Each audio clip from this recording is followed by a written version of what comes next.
And welcome back to MD Global Muscle here at the On The Rise Media Studio with me, your host, Giles Thomas. And of course, we are joined all the way from France, Theo Leguerrier. Yes! I said it right. Yeah, you improve a lot the pronunciation of my name. And it's sad that Ron Harris can't get it right though. Yeah, no, it's not possible for him. He says Theo Leguerrier. It's like, oh come on, man. Theo's actually told us. All the African people, he don't make the good pronunciation. I know. American, see. You said I love Ron. You said it. I love Ron. Right, so obviously, where are you now? Are you home or are you still at the show was? I just arrived since 30 minutes, Oh, wow. Yeah, I just arrived and I make an interview for you, for the fan of MD development, and that's it, Cool. So it was a tough show yesterday. Yeah, great show. Very good show. What's your feelings? I mean, because you're moving up. You've gone from 6th to 4th to 2nd in Italy, Spain, and now France.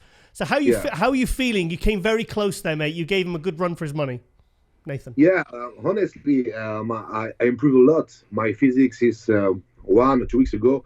I think just because I have a better motivation and it's better on my brain, because I have a little bit trouble on my personal life, and now all is better. And I don't know why, but when I come back to my home after Alicante, I have a motivation, and my physique he moves so fast, and I'm more quiet. I drink a lot, and day by day I have more hardness, more density, and I go to France with another physique, and it's very nice because I have the opportunity to have a comparison in the top 4, because the first time in Milan, I think I have the level, but I don't have the opportunity to show my physique, behind blessing, and you know that. And now I'm in my home, I have the opportunity of that. I show my physique, and it's really, really close with Nathan, and I feel Nathan is not confident for the first time, I Really? see him. Oh, because of Spain. Yeah. So I felt like you got bigger and slightly fuller and harder as the shows went on, because at the first show, the Italy show, I thought your legs looked a bit flat. Yeah. What happened? Yeah, I think I don't play it good with the water, Yeah.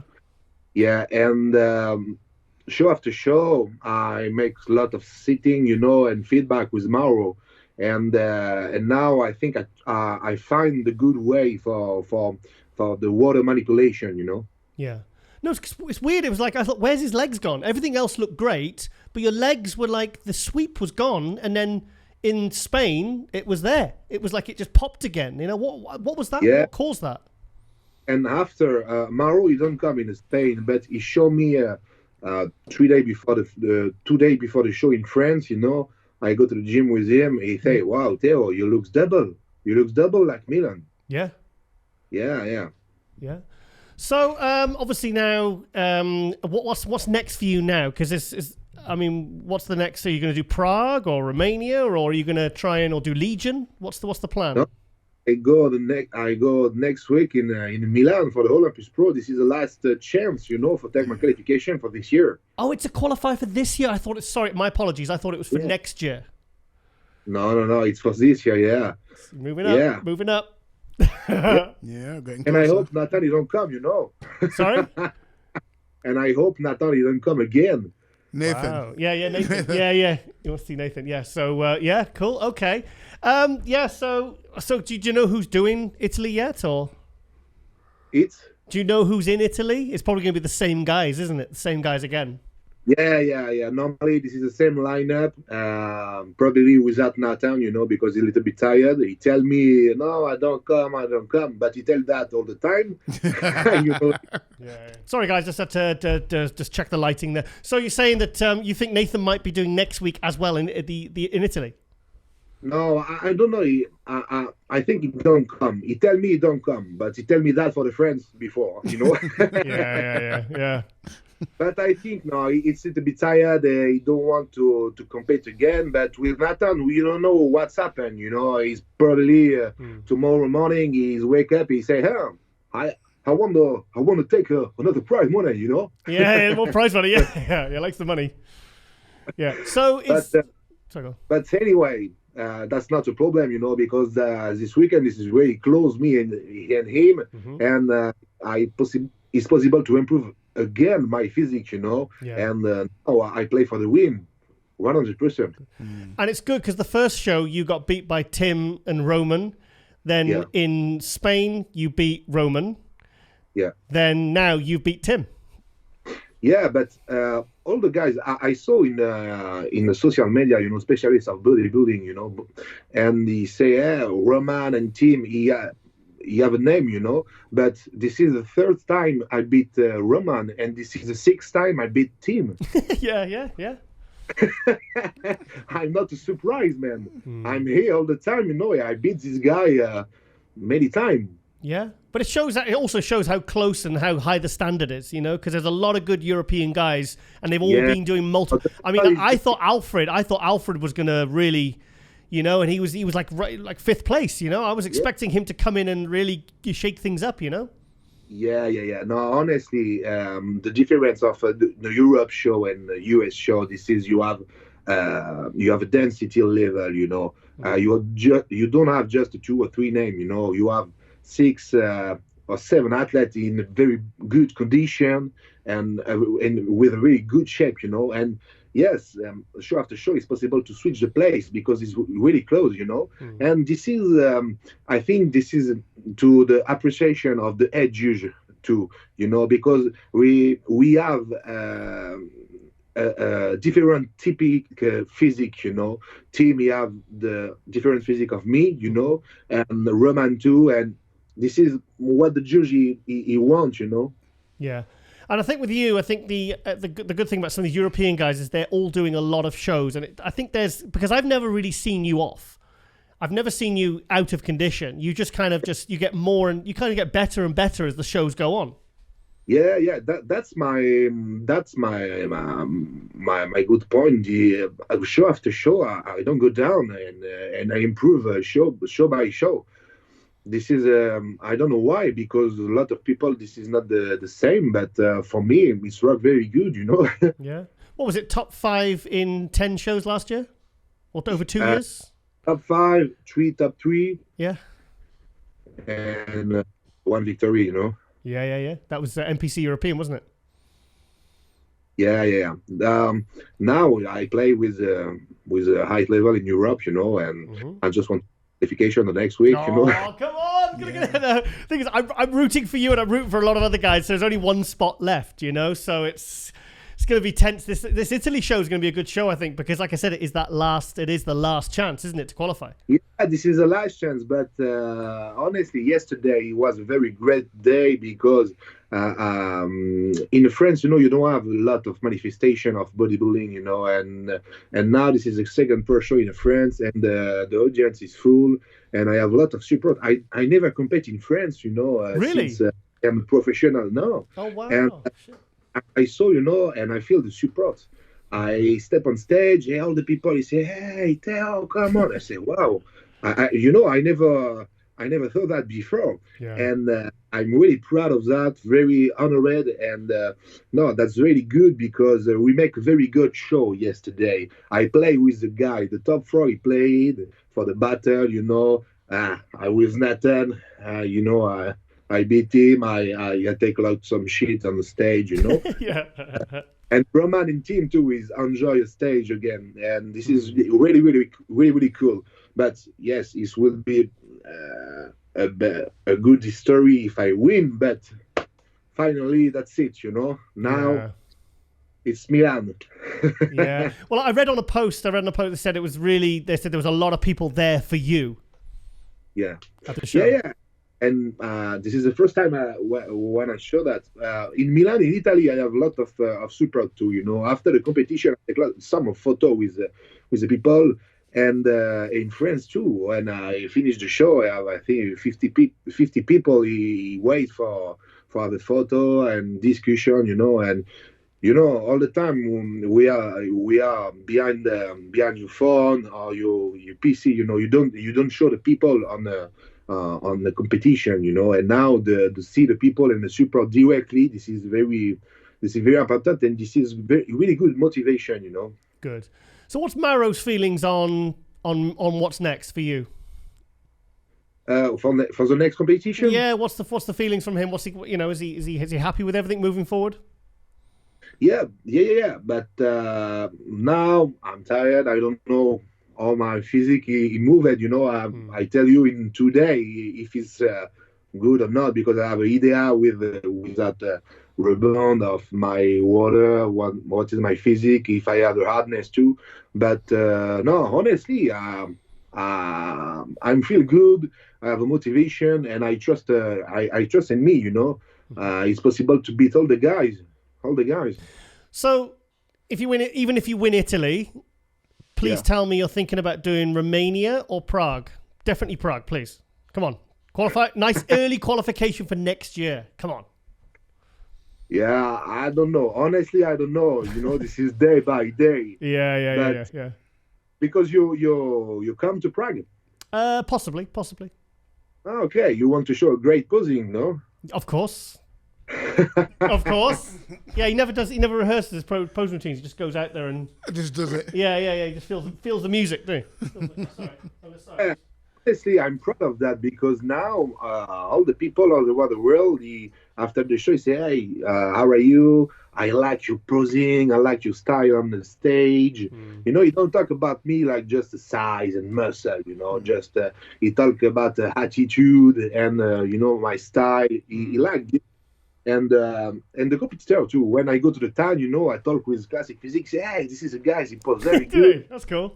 Yeah, that's cool. And that's very good to have that. Yeah, it's good because the thing is, there's so little effort from most of the pros with their posing. So when somebody comes on and actually does a good pose routine like yourself, it really stands out. And I don't understand why all the pros don't put together really good routines. Or the thing is, you've got a natural flair. You can do it. Like you said, you don't practice. You just go out there and boom. Oh yeah, the last two posing, I honestly, I listen one time my music. Wow. I don't know what I make, but I need to be in the stress before the posing, because I say, "Oh man, I don't know what I make." I just listen one time the music, but okay, the audience is with me. Mm-hmm. I have a facility for that. Play and enjoy, But I think the people that he like, the entertainment. Yeah. It's not especially because he like my style, because many bodybuilders, he don't like my posing. He say, this is dancing, blah blah blah. Okay. Okay, it's not a problem. But the people he want to have entertainment. If you don't want dancing, it's not a problem. But make a good posing too, Yeah, no, I totally agree. So, right, so okay, you're doing Italy next week, and then hopefully you'll win and get to the Olympia, because I want to see you there again, mate. Yeah. Because the European pros, man, I tell you what, they're all, like the American sort of bodybuilding fans are really quite surprised at the volume of, really good pros like yourself and Presti and Mutzi and all these other guys, Nathan Diasher, Tim Buddersheim, Roman Fritz. I mean, there's so many good European pros. Vlad, there's another guy coming through. It's and it's good that there's so many shows over this side of the world as well. No, and you're right. I think it's important to show the European level in America. Sure, we have a lot of great athletes, Yeah, and the thing is, you're someone who's not afraid to travel either. You've been to New York, you've been to Puerto Rico, you've competed. You haven't just competed in Europe. You've competed everywhere and done well. Yeah, last year I competed everywhere. This year just in Europe, But yes, it's difficult to move on the other side of the world, just for one show. If you make that, you play 3 or 4 shows, But yeah, this year it's just a European tour. Is really really high level. It's really close, and we will see in 1 week the issue of that. The Fingers crossed, you're moving up. Qualification for the European guys. Who is this man? Yeah, exactly. So what in the last 2 years of all the different shows that you've done all over the world, which was your favorite? Honestly, it depends what I say. For the enjoy with the audience, for the feeling, for the you upload the audience. I think New York Pro. When I put really? in all the people, American, he love the show. He love. And when you make the show in America and USA, all the people is with you. Say, yeah, woo, 100 men. It's like that. For that is American,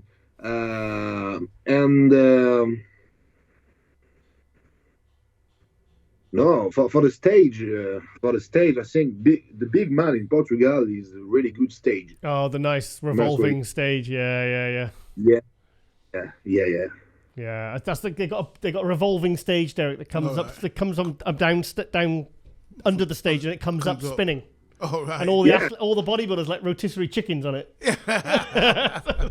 And the light is good too, because this is very important because a lot of show the light is shit, and now it is really important to have a good photo, to have a good streaming, We are in 2023, it's important to have a good quality on the streaming and a good quality on the light, It's possible. But no, and the biggest show I make is Olympia, last year in Las Vegas. Yeah. The big dance. Yeah, of course. Your dad's been messaging me lots as well, sending me lots of pictures and videos. Patrick, your father. Yeah? Your father. Yeah, he sends me updates. He sends me pictures of you and videos. He sent Le Grand Fromage, the big cheese. Yeah. Yeah. And he always sends little cheese emojis and stuff like that, Yeah, I like Giles. He's so fun, Derrick, anything you want to ask Theo? No, just one of the top European guys going to win Italy next weekend. Wish you all the best for that one, mate. Mike? Yeah. Wish you all the best for that one. Can you hear me? You can hear me. What? Yeah. I said I wish you all the best for next week. Italy, man. Italy. Thank you, bro. I give all for that, and I promise you, I give all on the stage. Yeah. And I go for the qualification. Go for it. Do you know what I gotta say? Because I put in my MD column, and I said Theo is actually probably one of the most consistent bodybuilders in the entire pro league today. Like all those top fives, was it 9 top fives or 12 or something ridiculous? And I've never once have I seen, and bear in mind you've been to New York, Puerto Rico, all over Europe, all the traveling. I've never seen you once off. You're always in condition. Yeah. I'm always in condition, and I talk about that with Mauro yesterday. Competition after competition, I improve. Yeah. I never lose. I improve competition and competition. I never lose. I never stand in the same level. I'm better competition after competition, year after year. Yeah. All the time. And also you're very polished because like your tan, your sheen, your color is always, it's got better and better. Like it looks professional, and then you turn up to the next show and it looks even better. You're improving on every way. Yeah, I work for that, because this is a lot of detail, when you want to win. And yes, for the skin too. I make scrubs and irritation from skin long time before the show. Have a good color, and if I make the color, I make the same, I shake all the time. I find the good oil for my skin, Now I use Vaseline. I say, okay, Vaseline is better. Wow. This is a lot of detail, but at the final, the detail make the difference, It does, because when I used to compete, I used to scrub my skin every single day and moisturize every day. And then when you put the tan on, it goes on perfect. People go, "Oh, what's your tan?" It's like it's the same as yours. I've just really prepared my skin. much better. Yeah, the other competitor, he look at me at the time, he say, why? When you put the tan of your skin, you have not the same color of me. Yeah, man, because I make what I need for that. Yeah, same tan, exactly same color. Right, Theo, I'm going to let you go, mate, but obviously you're going to get back on your prep now for Italy.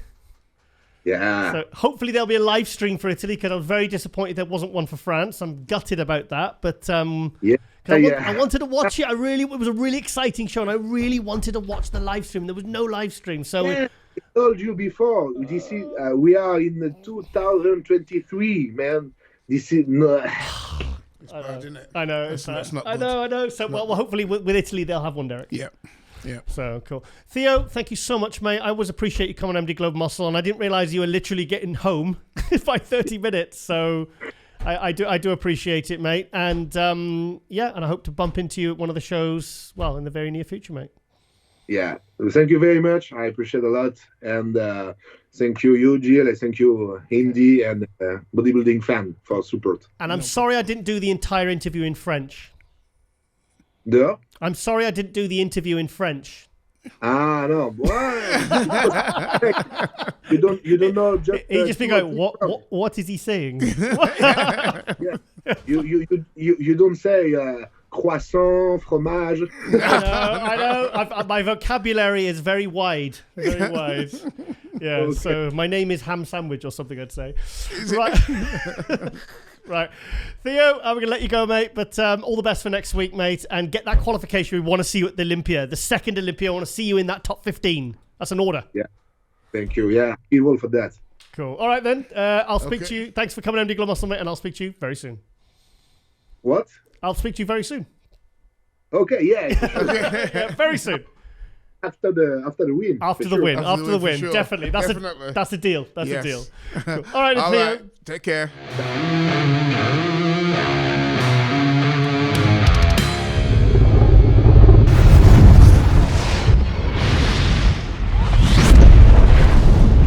Yes. Sorry. Asheville, North Carolina. I nearly said South. Jordan Hutchinson. Thank you, guys. Appreciate y'all having me on. It's awesome. May.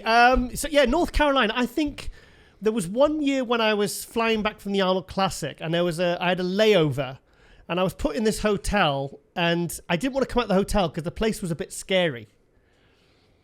But do you know what? Do you know what? The airport, everyone was so angry. It was really the airport was a really scary place. Everyone was really angry at the airport. It was bizarre. Are you sure this was Asheville? Because Asheville is a tiny little small airport. I don't know. I don't know that you would have had a layover in Asheville, North Carolina. Must be south. south. Probably think of a different place. South. Yeah, cool. Okay, well, forget about that then. Right, now, Jordan, you just took 5th place in the Texas Pro. Yes, sir. That was awesome. Yeah, that was your. I mean, that's the first time I've ever seen you. I've been checking your Instagram. You turned pro at the USA's in 2021, correct? That's correct. Yeah, I won the overall. So I had the Mr. USA title in 21, and then took 2 years off, and then hit Texas. So yeah. So I mean, apart from that, I literally know nothing about you. So do you want to tell us a bit about yourself? And I mean, obviously we know how you turned pro, and tell us a bit about yourself, mate. Absolutely. I mean, to be honest, I've flown under the radar quite a bit. Like we mentioned before, Asheville's kind of a small town. It's not a bodybuilding hub whatsoever. So as far as networking in person, I haven't really been able to do a whole lot of networking other than Instagram and everything. And I'm one of those guys that I don't look as good in pictures until I show up. And both at USA's and at the Texas Pro, I wasn't really a favored guy in either show. And I've really not done many shows. I mean, I literally did 3 regional NPC shows, then USA's, won the overall in 2021. And then 2 years later, went to Texas Pro, got top 5. So I've had a short run of shows, but a long spread of off seasons trying to improve myself. So, I kind of made the sacrifice of little to no hype for years, just had my head down. I'm that type of guy. Like, I don't need the recognition until I get to my goal. And so I've heard that from most people. They're like, man, I didn't see you coming. Yeah. I've never really heard of you. but I'm glad when I show up that people are usually impressed. You know, it took a lot of work to get where I'm at, but I've spent the time, that's for sure. Yeah. So what do you do for a living? Well, now it's full-time online coaching. I have a sponsorship with Condemned Labs, and I do some in-person training and posing sessions and stuff like that. But my business is going really well online, and basically trying to do the full-time bodybuilding thing and using that to monetize, to make a living. So that's pretty much all I do. I work from home and do some in-person training, but that's been for the last year and a half or so. Oh, wow. So you've built that up really fast. Well, you know, I've coached people since like 2018, but as far as quitting my full-time job and going all in on it, that was February of 2022. So yeah, I've been about a year and a half almost. Yeah.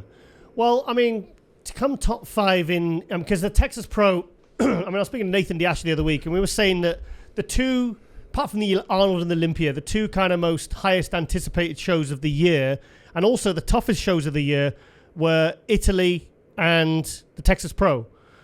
So what was that like? What was that like, your pro debut? I mean, obviously, I mean, I'm guessing you must have been happy with top 5, you know, in your pro debut. Absolutely. What was that like? Yeah, I mean, so I've always kind of been this way. I'm trying to shift my mindset, but I've always been that guy, you know, when people ask me what I think I'm going to place, I'm just like, you know, I'm bringing my best. I don't put any expectations on myself. Try not to put the pressure on. But I had a few people in my corner that were really like, man, you have a shot at like a top 5 or a first call out.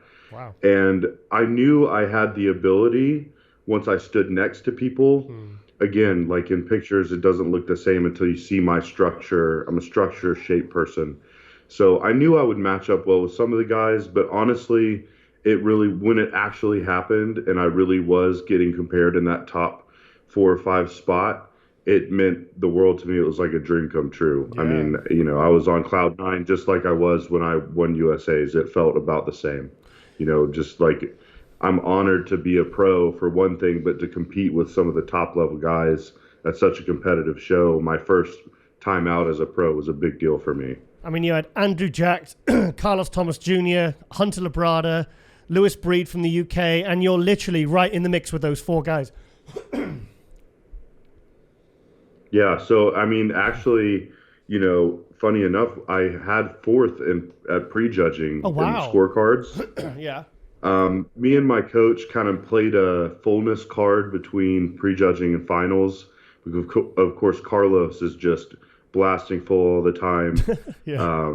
A lot bigger than me, you know. So like, I had to kind of we made the call to play that card, and it worked a little bit against us. I talked to Tyler Manning. He said I slipped to 5th due to lack of conditioning at finals compared to how sharp I was at prejudging. But, you know, it was a calculated decision. It was one that I don't regret slipping. One placement wasn't a huge deal. It was something we learned from, and now we can apply that for next year. But, yeah, to be in that mix with those guys and get to pose up there with them. I mean, Lewis has been a pro for a long time, so a lot of respect for him. Yeah. But it was really, really cool being up there with all those guys. I had so much fun. So realistically, what was your goal for your pro debut? Because knowing that you're going into, I mean, why did you pick Texas? Because that really was, on paper, one of the toughest shows to go after, mate. I mean, if your pro debut, you'd think you'd go for a not as tough show. Right, and so that was so. Honestly, when I won at USA's 2 years ago, yeah, I was talking with my coach, and we actually committed then, all right, Texas Pro 2023 is the show. Wow. We had no idea who would do it at that point, but I've always been someone that sticks to commitments to myself.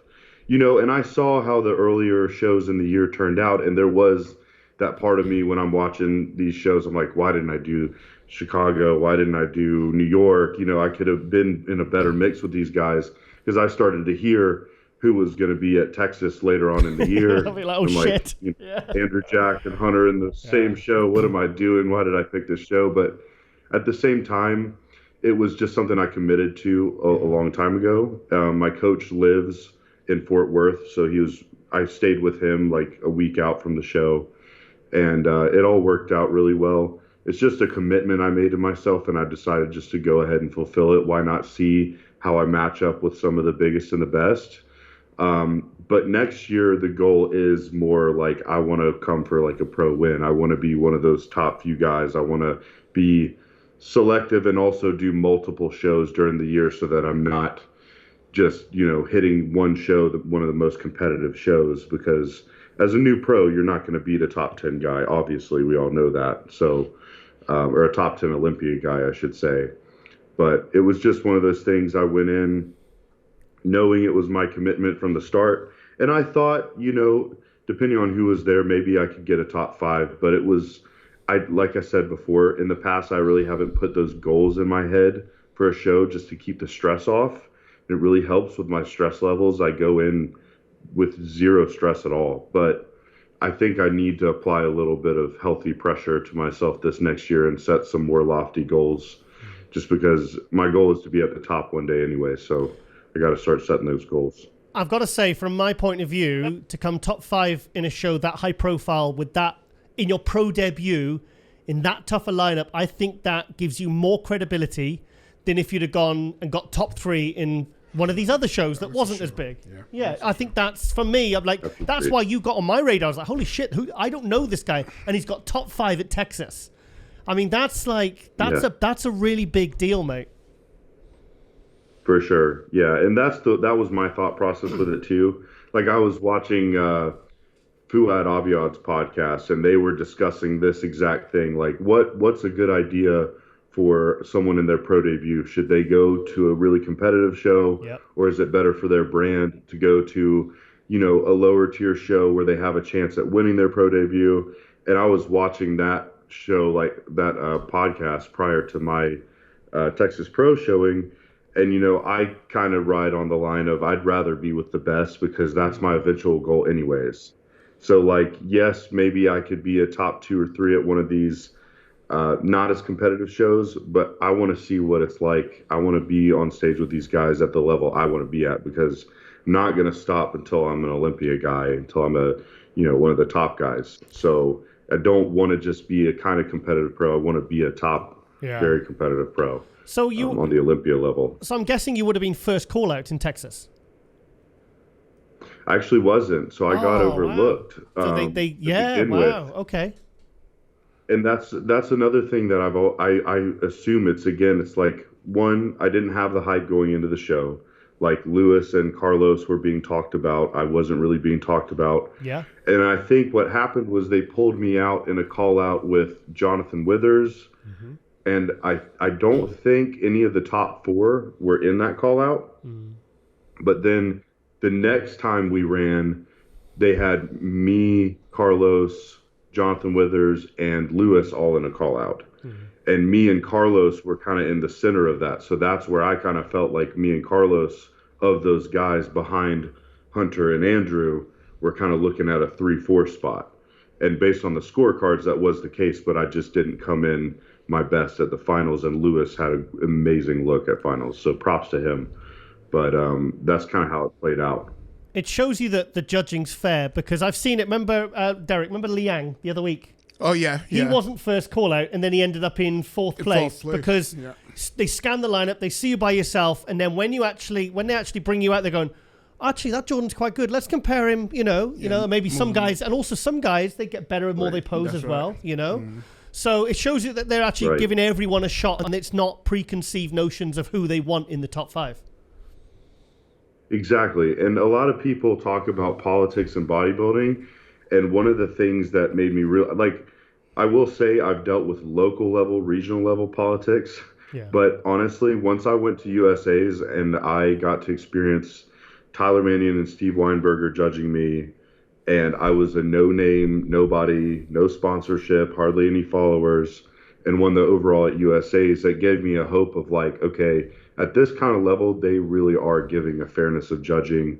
They're judging who's the best physique on that day, not just who carries the most hype, So maybe initially they're looking for certain guys, but once they compare you, they really are giving you a perfectly fair look. They really are. So now you made your pro debut. You've made top 5 in an incredible show, very tough show. Has things changed? I mean, with your coaching business and, sponsors and stuff, has much changed, if at all? Yeah, so I actually signed a clothing sponsorship with Gasp and Better Bodies. That was amazing. Love Gasp. I absolutely love those companies. Incredible. Michael Johansson is awesome. Yeah. So shout out to them. And, it's definitely growing my YouTube and my Instagram, which in turn grows my business. And I have had a lot more client requests and everything, which I'm super thankful for. Good. And then it caused my decision to be set in stone to move out of Asheville, North Carolina, to the Dallas-Fort Worth, Texas area, which I had already been on the fence about. But after being around the area, a bodybuilding hub with all that networking and all those like-minded people there, I have to go. And so I'm very excited. As soon as we came back from Texas Pro, me and my wife were like, okay, we're gone. Really? We're out of here. We got to go for the opportunities where they're at and just strike while the iron's hot, You obviously don't mind the heat as well. I mean, it's not my favorite, but it's not terrible. I'll be inside a lot. Yeah. So I'm good friends with Michael, the owner of Gasp. I went out to the groundbreaking in 2012 for the original destination in Dallas. Wow. Went out in 2016 awesome. and went to the Dallas Pro, and I'm good friends with Michael. But because I looked on your Instagram, I was like, oh, he's with Gasp, and I was very happy to see that because. Thing is with Gasp, it's not just about aligning yourself with a good company. They really promote their athletes. Like it's almost worth whatever you gain from that as well financially. That's worth its weight in gold as well, isn't it? Absolutely, yeah. After the Texas Pro, 2 days post show, I got to train with Hunter and Carlos Philbrick. Do you know him? Yeah, I know Carlos. I've interviewed him. British guy. British guy, yeah, or is he from? Yeah, okay. And he was awesome. And, of course, Hunter's awesome. And so got to train and film with them. And Gasp has filmed me before back in January, I believe, at Destination. But it's just so cool to be involved. And they really do love to promote their guys in the industry. And I just love the family vibe that they have. Yeah. And he loves bodybuilding. You can tell he loves bodybuilding. He loves hard workers. And I just love what they stand for as a company. So I'm excited to be close by that gym as well. I'll be less than an hour drive away from there. Michael was a very good bodybuilder back in the day in the 80s and 90s, I'll have to look up more of his pictures. Yeah, no, he was good. He was a Swedish champion. Derrick, you know what I'm going to ask next, don't you? Go for it. Have you done the Stinky Fish Challenge? No, I saw something about it. No, you've got to do it, man. Channel. I've seen something about it. Is it what I saw something on a bodybuilding podcast the other day about these guys popping open this can of fish and they're all like gagging. Is that what you're talking about? Yeah, I went to Martin Ost's house because we went. This was after the Swedish show last year, the NPC Sweden that Gasp run, and we went to Martin, who's one of the directors at Gasp. And it was Branch, Keon, Martin Fitzwater, Ivana Vucic. There was a big group of us, and they said, "Come on!" And so I had to do it as well. But and I think Martin reacted the most violently, because it was on a jetty, so there was at least there was a river to throw up in, Oh gosh, that would probably be me. but I've got to say, it doesn't taste that bad, but the smell is horrific. Really? Yeah. Gosh. You've got to do it. You probably smell like it for hours. No, because once they open it, literally, it's like this. It's like rotten. It's just like rotten fruit, rotten eggs or whatever. But once you actually eat it, it's actually if you're actually brave enough to do that, you're rewarded without the taste of how it smells. If that makes sense. Okay, so just try your best not to smell anything. Yeah, just do that and eat it, but it just tastes salty. But that's your initiation. Okay. If you're a new Team Gasp member, you will have to do it at some point. So I'm warning you now. Okay, I'll be preparing myself. So now you did one show, you made top 5. Did you not fancy thinking, shit, I'm top 5 in a big show, I'm going to go do some more shows this year? Yeah, I definitely was on the fence about trying to shoot for Legion. I even debated on traveling overseas to do Spain or Italy for a while prior to Texas. Yeah. But after Texas, we just kind of thought about, I have this long game mindset. I always have.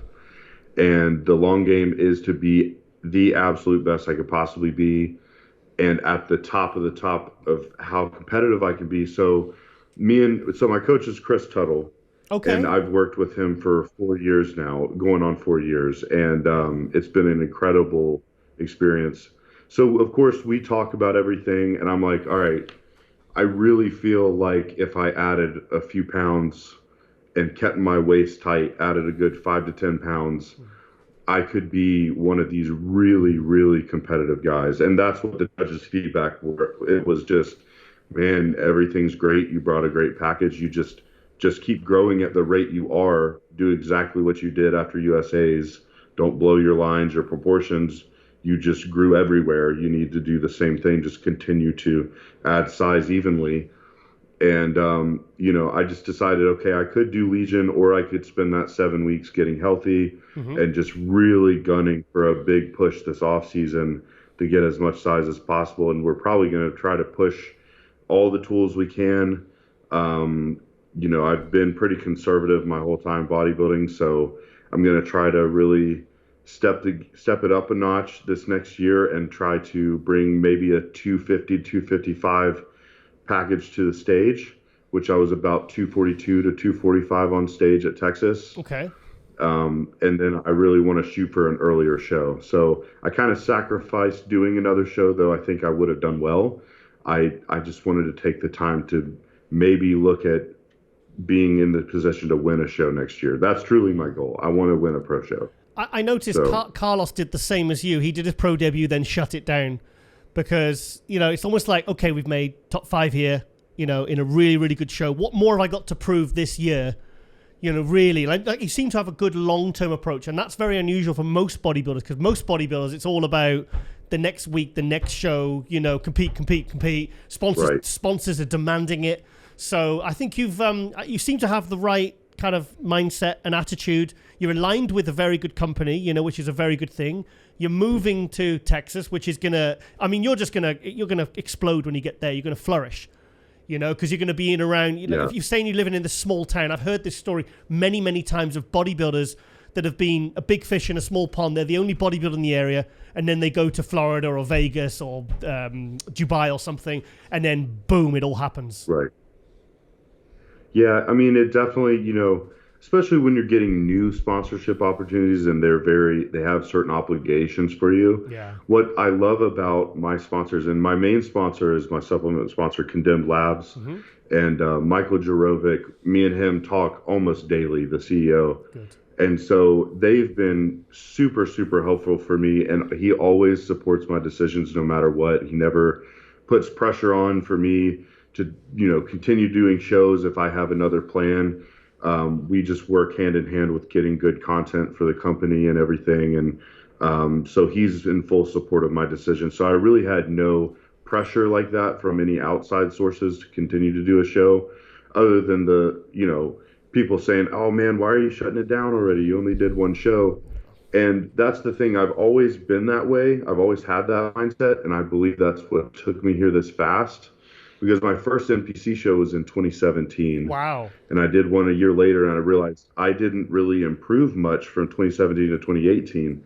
So what happens if I take a long time off? So I didn't compete from 2018 to 2021, and I grew a lot. I added 30 pounds of stage weight. Yeah. Wow. So I pretty much average 10 pounds of stage weight each year when I take off extended off seasons. Impressive. Because I went from 195 to 225, and then from USA's to Texas, I was around 223 to about 242. Wow. So the time off makes a big difference, but people aren't patient enough because they want to get on stage. They want the hype. They want their name out there. But to me, I would rather put my head down, the whole work in silence thing, and then reach my goals quicker. And then next thing you know, I come out of nowhere and make a big splash. So that's kind of how I've done things all along. You've got a bit of an old school approach, because I remember Dorian, when he waited 2 years till he made his pro debut. He didn't do any more shows. He waited. He qualified for the Olympia, but he didn't want to do it. Took a year off. It seems to have, because now everyone seems to be, like I said, compete. And you're like, I mean, most bodybuilders aren't patient enough to take 3 years off. They'd lose focus. Right, because you're not making any progress when you're competing. You're just trying to maintain as much muscle as possible. You may make a little progress, but Dorian was always one I looked up to. I mean, he's my favorite of all time, truly. So I've just always really loved watching him and his mindset. And sorry, there's a car horn going off out here. But yeah, Dorian, I love that mindset. I love that hardcore mentality of just head down, doing the work, doing what's necessary, and then showing up with the best package possible when other guys maybe trying to keep their abs all year for Instagram, and I'm like, I don't care if I get a little fluffy if it's part of the process, you know what I mean? Yeah. So I've always been that way, but I appreciate guys like Dorian that led the way for me in my mindset. So, well, if you ever come to Europe, get yourself to Spain and get a session with him, mate, because he's training people all day long. That would be a dream come true, man. Dorian, like I said, from the get-go with bodybuilding, Dorian was my hero. Then Ronnie, a close second. Ronnie Coleman. Yeah, I know him. We know him, don't we, Derrick? Yeah, we know Ronnie. We know Ronnie. I used to work for Ronnie. I'll have to meet those big name guys one of these days. Now that I'm making it in the sport, maybe they'll have some time for me. Yeah. So, how tall are you, mate? I'm 5'10". 5'10", but just under 5'10". Yeah, so you're a decent size. I know it's because I looked at your physique and I thought you've got very good balance. You've got nice, like that's a good starting point you've got there, because you can only get bigger and better. It's not like there's any. I didn't see any areas where I thought, oh shit, he really needs to fix that, because that's if you're starting off and you're very balanced and you're getting good placings, that's a good place to start your pro career. Yeah, I appreciate that. I mean, the big hole I see is my arms. I have really long arms. I just have a big structure in general. So, I have a lot of area to fill out. So I have a lot more potential because I really feel like I'm one of these guys, like James Hollingshead, can hold more on their frame. Yeah. And I'm probably going to have to get really heavy to be that kind of size, just because I have a really large structure. And you'll see me next to guys on stage and I'll be a lot wider than some of these guys that are super heavily muscled, but it's just because my shoulder width is there and my frame is overall bigger. But it's just going to take me time to fill it out. But I do think I have a lot of balance. Everything's pretty even. There's nothing really wacky out of control where something else is a little behind, but you got to bring the arms up, I think. But overall, everything's got a good balance, and I bring a good balance of conditioning and fullness as well. I just got to keep getting bigger over time. It'll keep getting better. So I plan on just refining and growing over the years. And in 5 years, I can see myself being super, super competitive because I don't want to lose any of those lines, any of that balance. Yeah. I'm just going to grow at a really steady rate. How old are you now, mate? I am 28, just turned 28. Oh, you're 28. So I went pro at 25. Wow, you got everything in front of you, mate. Got a lot of time left. Oh, you just did a perfect. That's the perfect, like turning pro at 26, 28, you're moving to Dallas. I mean, so when's the big move, mate? 30 days. We're moving at the end of the month. So, yeah, and I'm going to be training at Absolute Recomp in Fort Worth and then Destination Dallas when I can get out there. There's tons of good gyms around there, tons of people that are going to be involved. My coach is going to be training with me a couple of days a week. Fantastic. So it's just going to take things up a notch for me. I really do think so. I mean, like your team. We don't have. I mean, we have. I'm sorry. I was just going to say we have some great gyms around Asheville, but they're not like, it's not like a place like Texas where they have Absolute Recomp has all Panada equipment, and then Destination Dallas has a bunch of like Prime Fitness and Nautilus and everything. So that's going to be a step up as well as the equipment I'm going to have access to. Super pumped for that. Nice. I mean, I've trained in that gym and it's incredible. Well, I think I went to the old Destination before they moved it, but I went in 2016. It was a beautiful, beautiful gym, and I was just like, and the thing is, like there's like places like Vegas and certain parts of Florida. It's where the bodybuilders are welcome. Because bodybuilders can find. Right. I mean, in America. I mean, I've been to America many times, and you've got great gyms on every street corner. There's you can have a good workout. Yeah. It's not hard, but the difference is you want to go to like Dragon's Lair, like Flex Lewis's gym, where bodybuilders aren't just kind of like tolerated; they're welcomed. Absolutely, I feel that way 100%, and that's one of the biggest things that was motivating me to leave. Was because. Like around here, I'll have requests for people to train me, or I'm sorry, for me to train people in person or something. Yeah. A lot of them don't even know what bodybuilding is. People around here, it's like you go for a hike and then go downtown and get a beer. Like people aren't into that kind of stuff. Yeah. Whereas I go out to Texas and people know who I am. They appreciate me. There's a big bodybuilding scene, big fitness scene. Yeah. So it's a whole different vibe where here I honestly feel alone. Like I'm kind of just me and my wife are in our own little bubble, and there's really not a whole lot of bodybuilding or fitness going on around here. So I'm excited to be somewhere where I am more welcomed and just have more of that camaraderie and networking, so I don't feel so kind of alone and detached from the bodybuilding world. Looking forward to that. And just think about kind of bodybuilders you can grab sessions with. Like Sean Clarida's just moved there as well. Exactly. Maybe you could sneak in an occasional leg session with that maniac, right. Right. Well, and what's cool is, too, here in a couple weeks, I'm traveling to Hunter Labrada in Houston. Wow. To train with him and film for a few days. And he's only a few hours away from the Dallas area, and we really hit it off at Texas Pro. Hunter's an awesome guy. So we're going to be able to get sessions in here and there when I can drive down or whatever.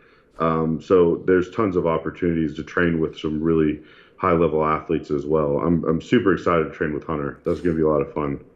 He's a bit different, though, because he's actually got his own gym. Exactly. Yeah, I'm looking forward to that because I've seen all the videos of Labrada Gym. It's like a bodybuilder's playground, man. It's beautiful. Yeah, it's beautiful. Beautiful. Right. So I'm really excited, mate, for this move because I think that's going to be. I think, like I said, I've heard this story many times. And when these athletes make those, it's not even a sacrifice or a big move. It's the right move for you right now. Right. So you're going to progress in not just in terms of your physique, but your client base, your profile, how you're promoted. Your name is going to be known. Do you know what I mean? A lot faster than if you just stayed where you are now, kind of in your own, like you said, in your own bubble.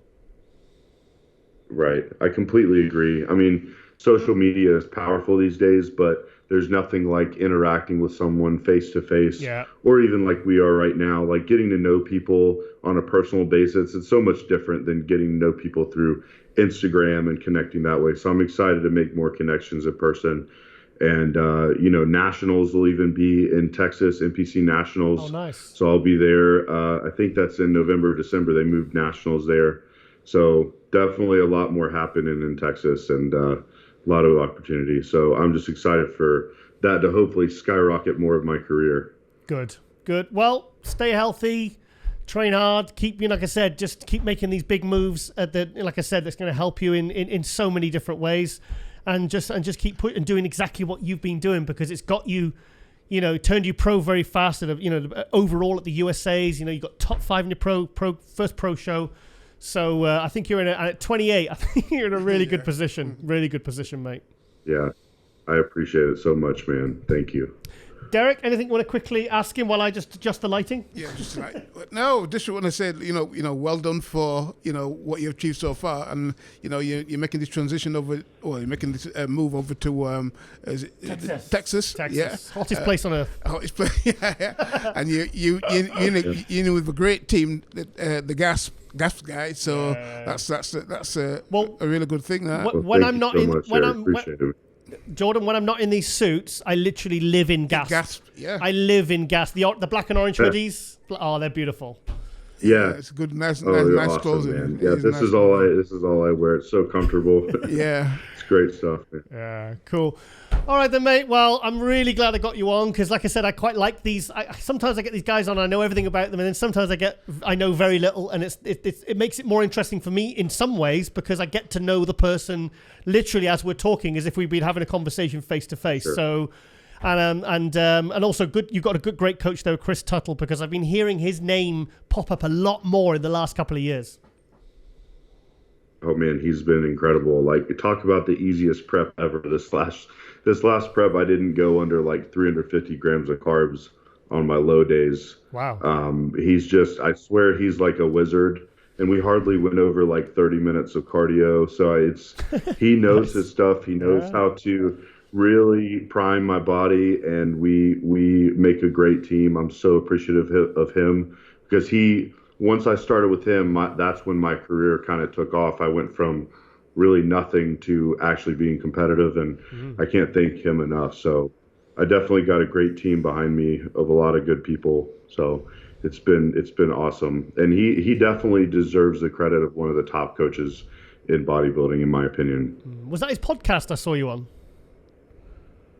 You may have. I was on a podcast with him and Milos. Right, recently. That's where I've seen him. Yeah, that's where I saw him. Yeah. Nice. Yeah, and Milos was ragging on me for not doing another show, because Milos used to do all the pro shows. Yeah. Man, I can't believe you would do one show and stop. I mean, that's like sacrilege to Milos. He'll spit on the floor when he'll say that, because Milos did like literally every pro show for about 10 years. I mean, it blows my mind. Oh. Yeah. You know, I saw him. Very impressive, but not for me. Totally agree. Well, you got to do what works for you, mate, haven't you? So, but like I said, I think you're in a very good position. You've made a lot of right decisions right now. Like I said, we're aligned with good people, and you're doing everything right. So just keep on pushing, mate. I appreciate it, man. I definitely will, and you guys will be seeing more of me. That's for sure. Cool. All right, then, mate. Well, I might even see you at Dallas, because I need to get my ass out there. I need to see my Dallas friends, because I've got my families out there. You know. Absolutely, man. Come on out. Cool. All right, mate. Well, all the best for the move. And Jordan Hutchinson, thank you so much for coming to MD Global Muscle. And I'll be watching your career very closely, mate. All right. Appreciate you guys for having me on. Thank you. No, all right, Jordan. Thank you. Take care, then, mate.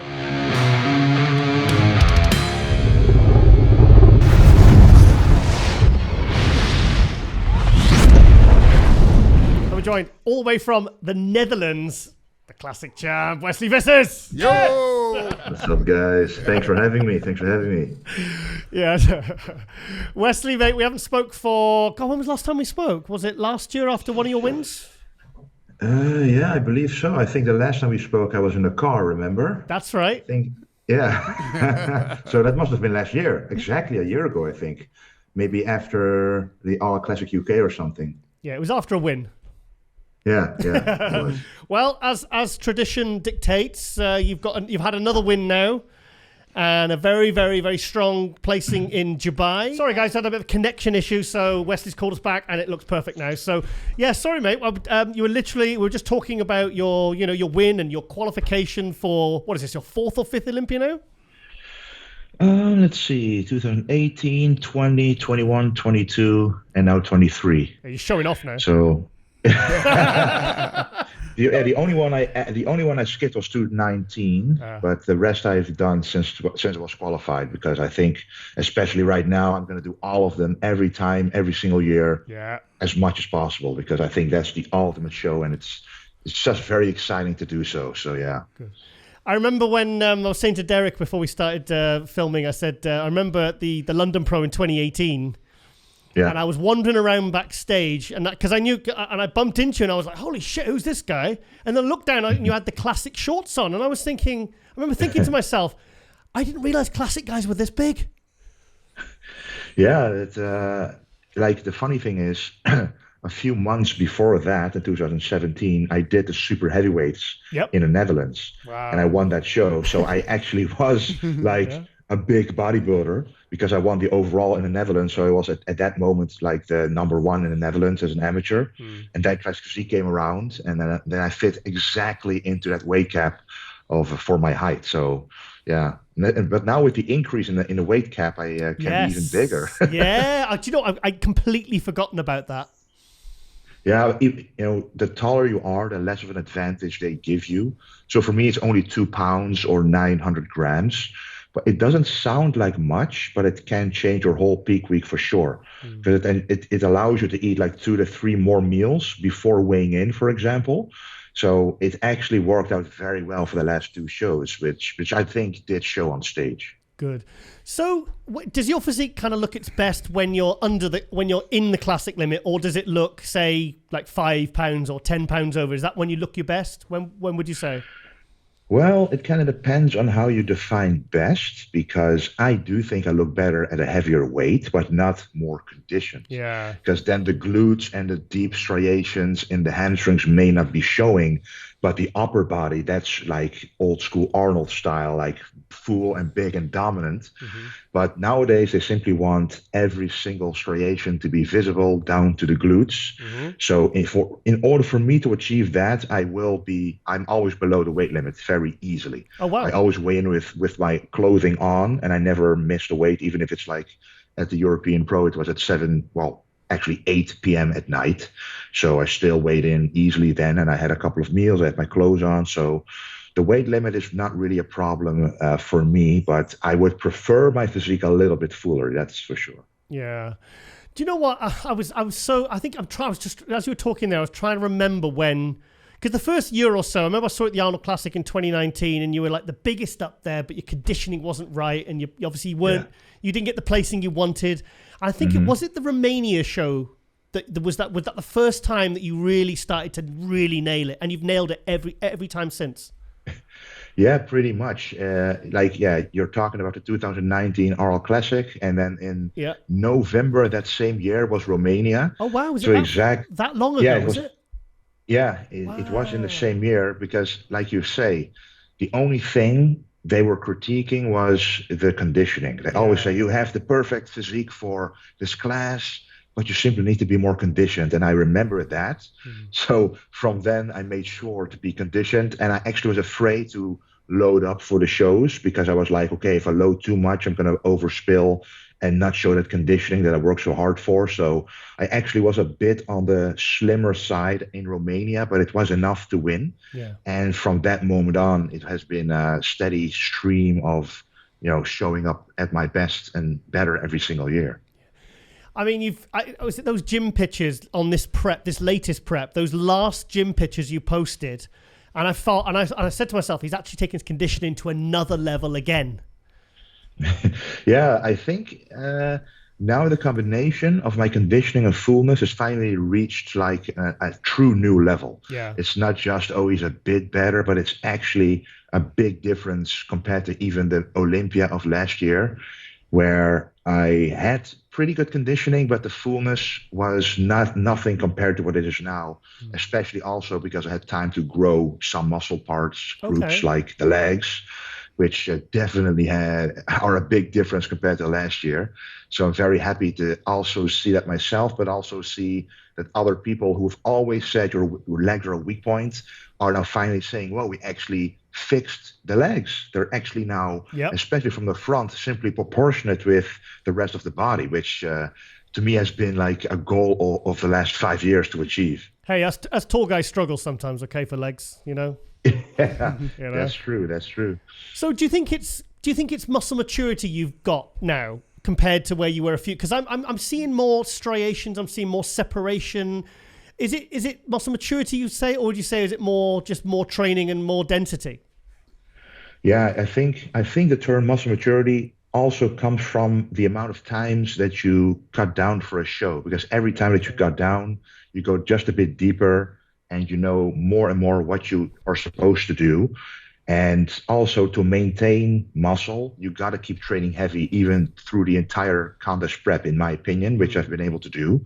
Like my peak strength in the off season, I was still able to maintain that 1 week out from the competitions, which then you maintain that density in the muscle, you maintain that fullness, like the true muscle that you've built will not go away if your strength isn't going down. But then on top, you are more conditioned, and then you're able to show those deep, like detailed striations all the way up in the chest, for example, which I don't see very often in other competitors. Yeah. So that's something that I'm very proud of. Old school, mate. Yeah.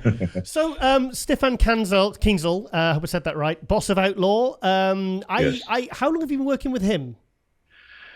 So we've been working together since 2021. Okay. I did the Poland Pro myself, like a Poland competition, which qualified me for the Olympia. But then I was like, okay, now I want to redeem myself at the Olympia once and for all. So I'm going to hire a coach who has a track record, who I can rely on, who I can actually get a connection with personality-wise, which is also very important. So in 2021, I achieved my all-time best conditioning at the Olympia, but we didn't do an off-season together, which means that we couldn't grow muscle together yet. We hadn't grown that yet. So I hadn't experienced an off-season with him yet. But once we did, the growth was, you can't mistake it. It really, the weak points were being fixed way quicker than before. And the next time I went on stage, that was the RL Classic UK, which even to myself, when I stepped on stage, was kind of a shock to see, whoa, I can actually see a big improvement compared to last time.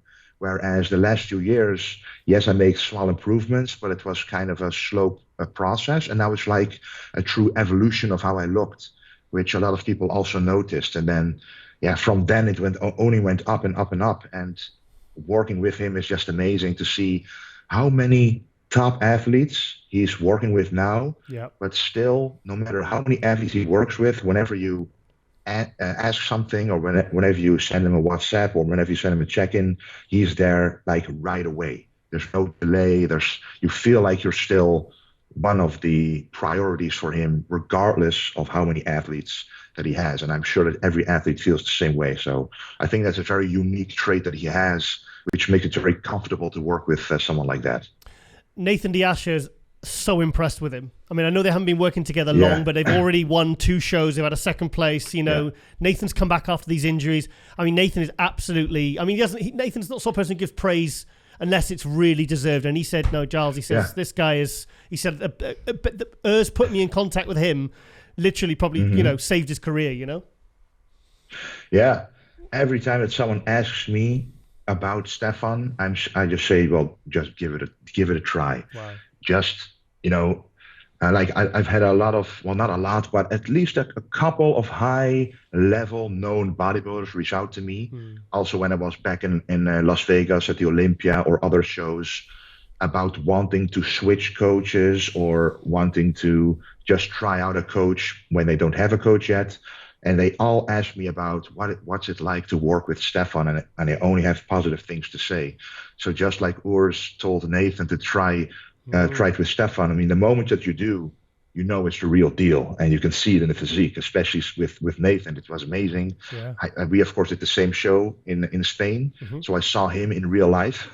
So that's even more impressive than all the pictures you're seeing. So it's just amazing to see it really unfolding in front of your eyes. The process and the results of the coaching. I think he really popped up on my radar as someone that really was like another level. Was when he was doing some live stream commentary at a show last year. And I was watching the live stream, and first of all, I didn't know who he was. I was like, who's this guy? He really knows his stuff. I mean, this guy knows the athletes. He knows what they weigh. I just thought, this guy has got who is this guy? He's got so much knowledge. And then I realized it was him. Yeah, he is someone, especially like 2 years ago, that he was really like behind the scenes, basically. He didn't really show himself. He only cares about making the athletes do their best. And whatever comes his way, but he doesn't look for it.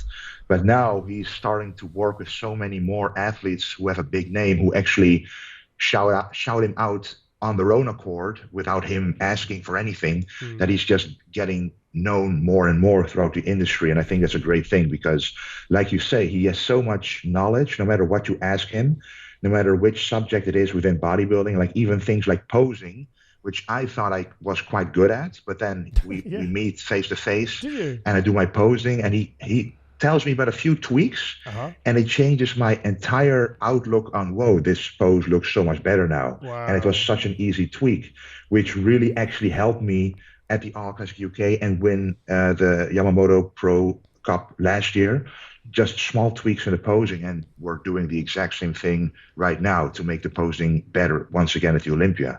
Derrick, hearing that, I mean, like Wesley's a really good poser. Yeah. Like he really is. Like, I mean, super professional. You know, the way he hits the compulsories. So to hear that, that's a real sort of compliment to Stefan there, mate. Yeah, for sure.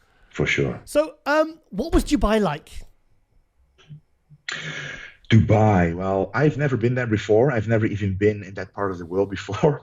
So I came from the Netherlands, as you know, and it was 20 degrees Celsius here. Yeah. We got out of the plane there, and it was like 45 degrees Celsius, like more than twice as hot as here. So it was like, oh my God, it was like literally when you walk in a sauna, that's the feeling you get when you walk outside there. Wow, it's the exact same like push of heat and moisture that you feel. So I was like, okay, when I'm tanned up, I gotta watch out because I sweat very quickly.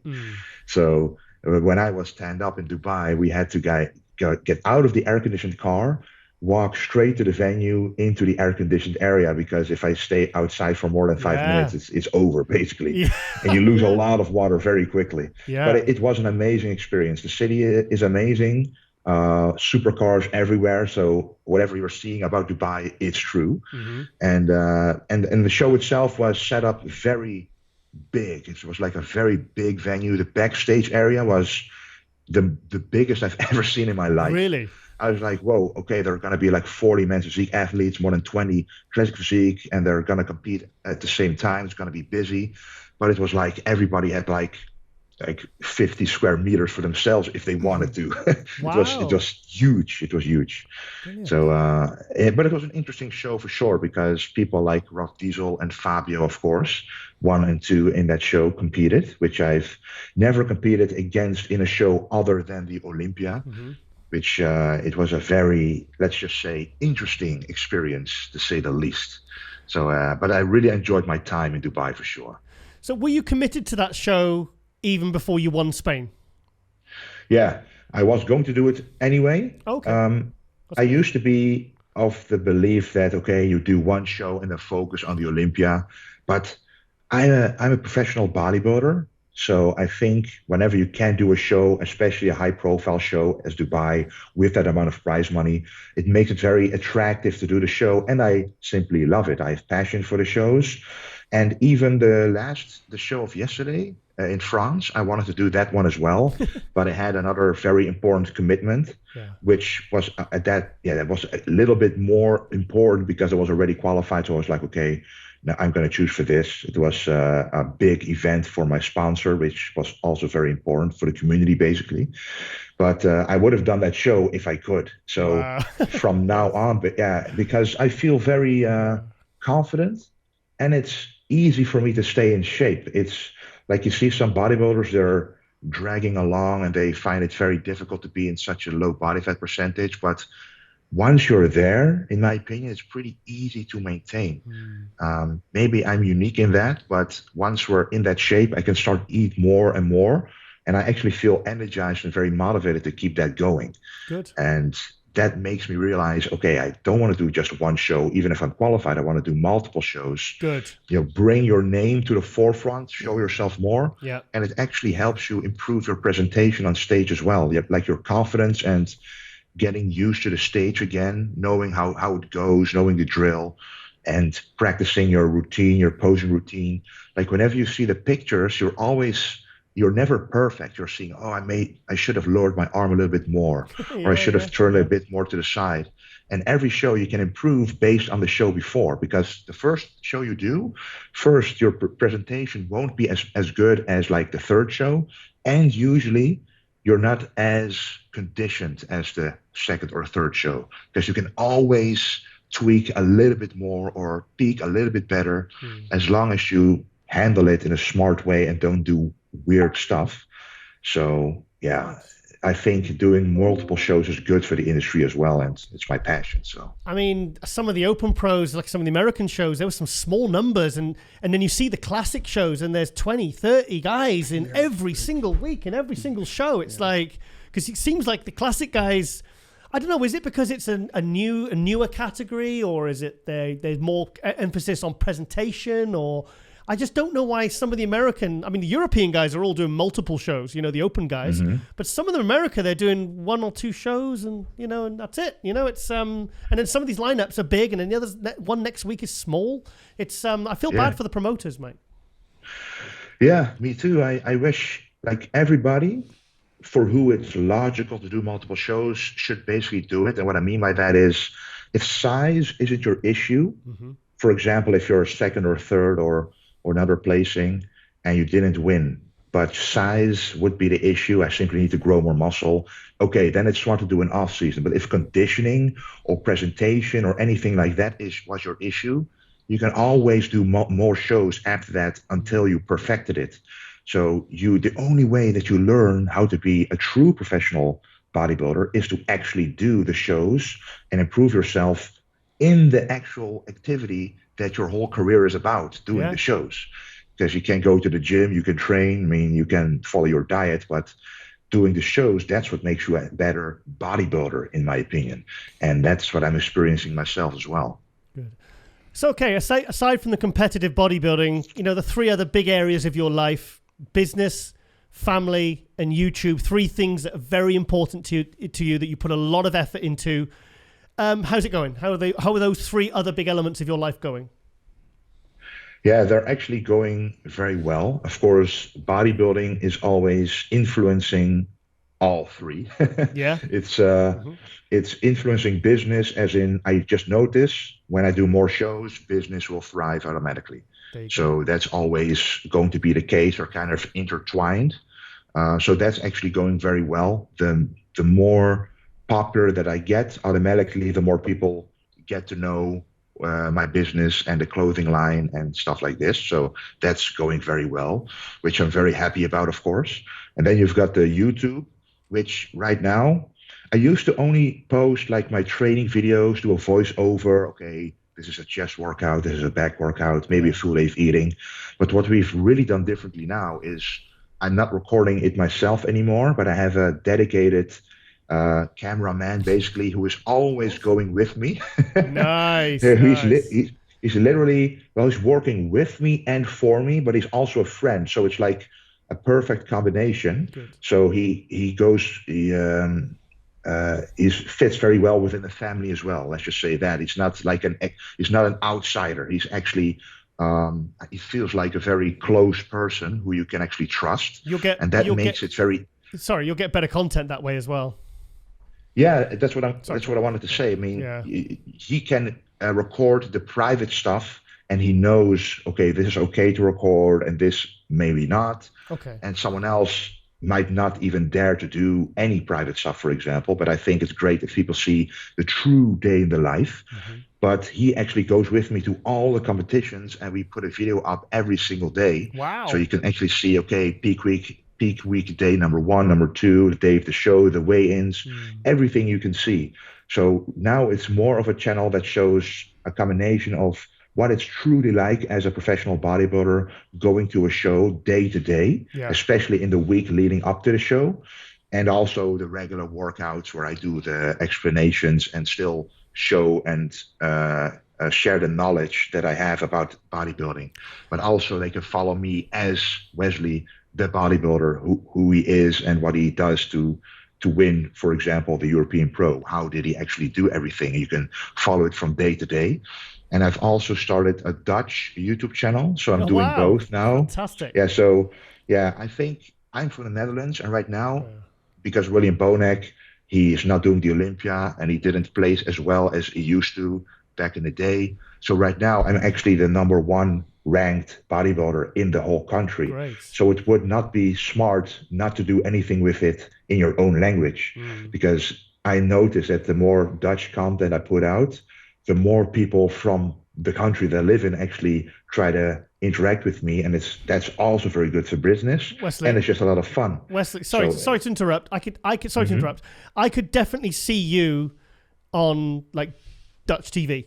I could see that. Yeah, I can see that. You just. I think that is the next stage in your evolution.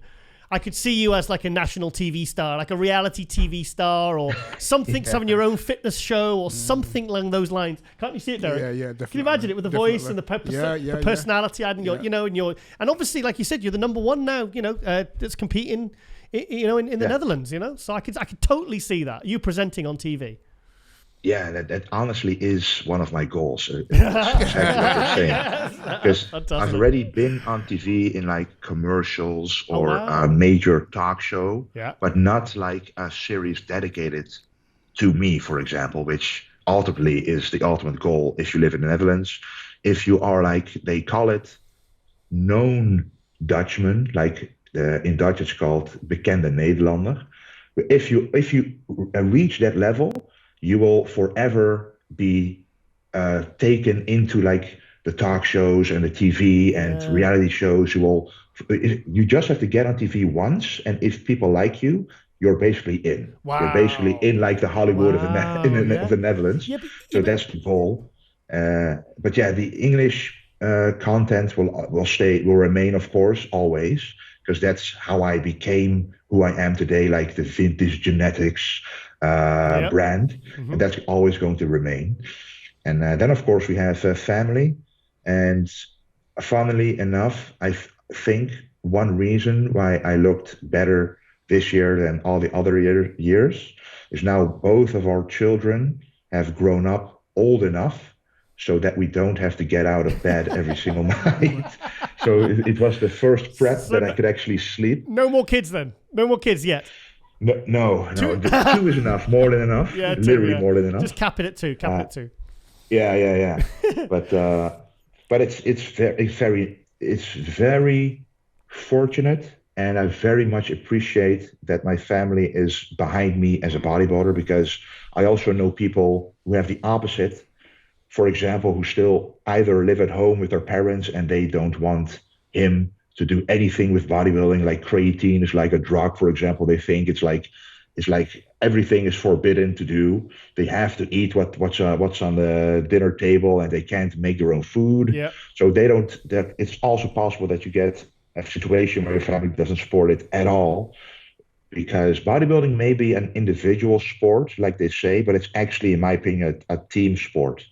Because without the people around you, there's no way I could have achieved what I've achieved until now. So I'm very thankful for that, for sure.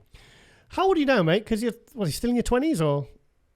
I turned 30 in May. You're getting on a bit now, mate. Getting on a bit now. I'm getting there. He's still a baby. And he's been around years. He's been around 5 years. Yeah. Turned pro in 2018, you were like 25.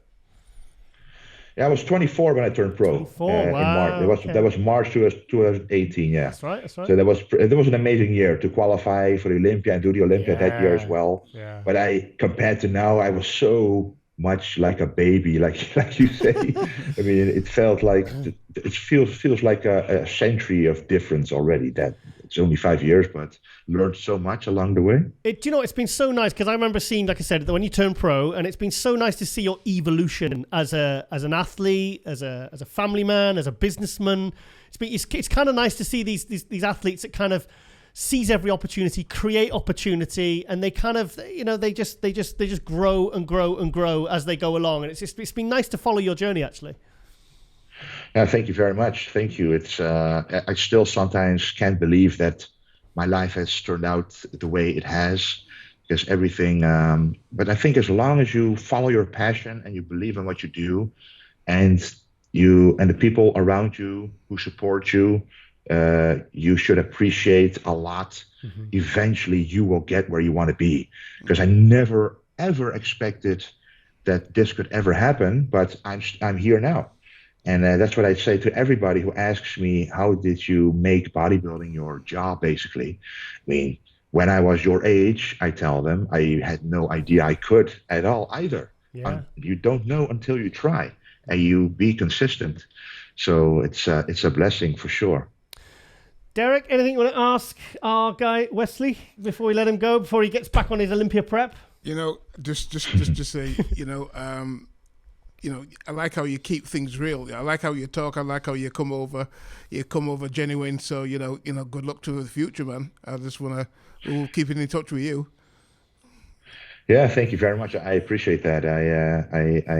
I think that's an important trait to have. And whenever I talk to somebody at a high level who is still like humble and genuine about what they do, I can really appreciate that in a person. Yeah. I think that says a lot about their personality.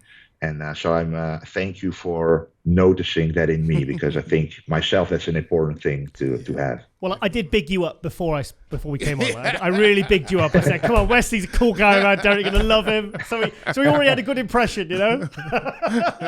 Did you know what? I could definitely see you in like some sort of Dutch or English or dubbed or subtitled Netflix reality TV show. Definitely. I could see that, mate. I could see that. Something I also want to do is like a voiceover for like Marvel. Yeah. Yes. Oh, yes. Like something like that would be cool as well. Did I tell you got a cool voice? Yeah, I did. Who's got a cooler voice, him or Charles Griffin? No, I think he kept. It's cool. No, because I said to him, I said to Derrick, I said it's weird. I said it's like he's got a persona, but it's not put on. It's like you've got this character that's almost like you've created it, but it's actually you. And I think that's why people like yourself and Chris Bumstead are so popular, because you're so relatable. You know, and you seem very genuine and very you're very open and honest, and and you've always been the same. Yeah, you just don't change, no matter how much success you achieve. If you always realize where it comes from, ultimately, it's never just you. It's always all the people who watch you, who follow you, who support you. Those are the reasons why you are successful in the first place. Yep. And that's why I love going to like community events and meeting the people, and then realizing, whoa, I'm shaking so many hands, and so many people are inspired by what I do, that whenever you're reminded of that, it makes you even more humble that, whoa, I'm very fortunate to be in this position regardless. So yeah, I'm just enjoying the process, and let's hope much more is to come. And another thing, you did something very, very interesting with your YouTube. You didn't just make it about yourself. You made it about wanting to help other people and instruct other people. It wasn't just, here's me training, here's me talking in between sets. And I think people really are receptive and appreciative of that.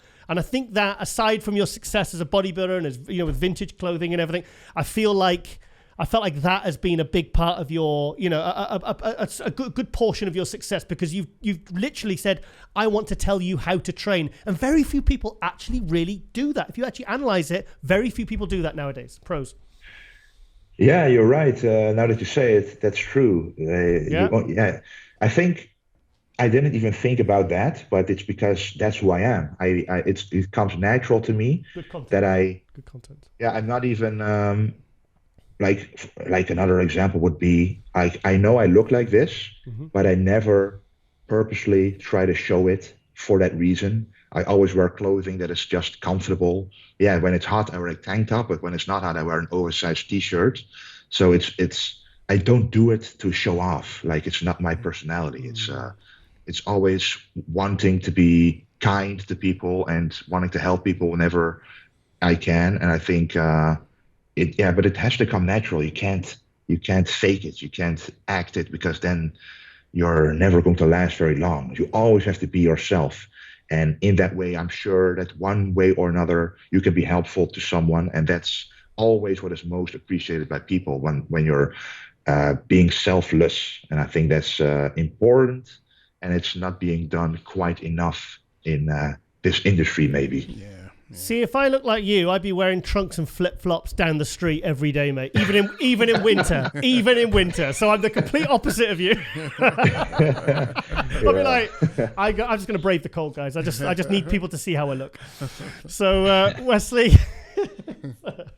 mate, it's always a pleasure to speak to you, mate. And thank you, as always, for coming MD Global Muscle, mate. And all the best for the Olympia, because, you know, it's you're doing great, mate. You're doing great. Everything seems to be going well for you, and I'm just really, really pleased for you, mate.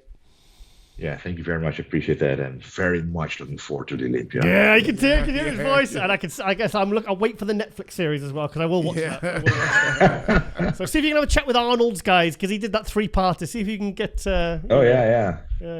Pretty cool. Okay, Wesley. Thank you so much for coming to MD Global Muscle, mate, and all the best for the Olympia. Thank you very much. Have a great day. Okay, thank you. Cheers, Wesley.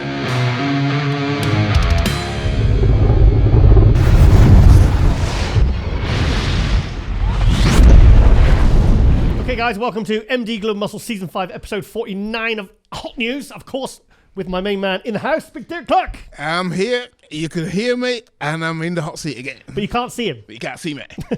Derrick Clarke sat in the dark.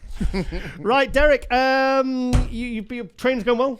Training's going very well, yeah. Did 4 days this week because I was away in Glasgow on Monday, but it's good to be back. You didn't train up in Glasgow, did you? No, I didn't. Why not? No, I finished work too late. Oh, finished work too late. Really? So, up there? Yeah. Couldn't in Glasgow.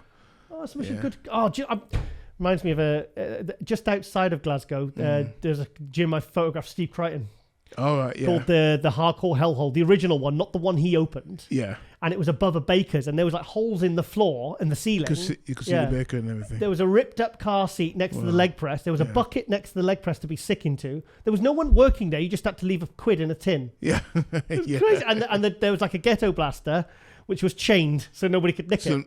But that's where Steve trained for all his universes and British championships and pro shows. It's a good hardcore gym then. Yeah, I mean, I loved it. I mean, that's the kind of gyms I was used to I mean, I loved your gym. I loved your. That's my kind of gym. You know, I'm not into these flash. No. You know, it's still not a bad gym now. It's still not a bad gym. Yeah, I quite like it. I mean, he's tightened up the place a little bit, but I mean, it's still a good hardcore gym. Yeah, I enjoy it. Yeah, I enjoy training there. Well, I hate to say this, but I did 5 days this week, so I've one-upped you. Yeah, you've one-upped me. So I've been trained delts twice this week, and the only reason I did delts twice is because I want to look at it a bit tighter in the suit. Yeah, when I'm filming, fill out the suit a bit. Yeah, I haven't trained legs for weeks, but So anyway, what a fantastic episode. Yeah, oh, 3 fantastic one. 3, yeah, we're going a bit old school global now. We're bumping it up a bit. We're ramping it up for the winter, you know. Yeah. So you're gonna like this. You're gonna like this episode. Okay, so I mean, I'll get your individual take on the guest, but what was the first thing that you'll take away from today's filming session? What's the main thing that popped into your head? The main thing. First thing that pops into your head. To me, honesty.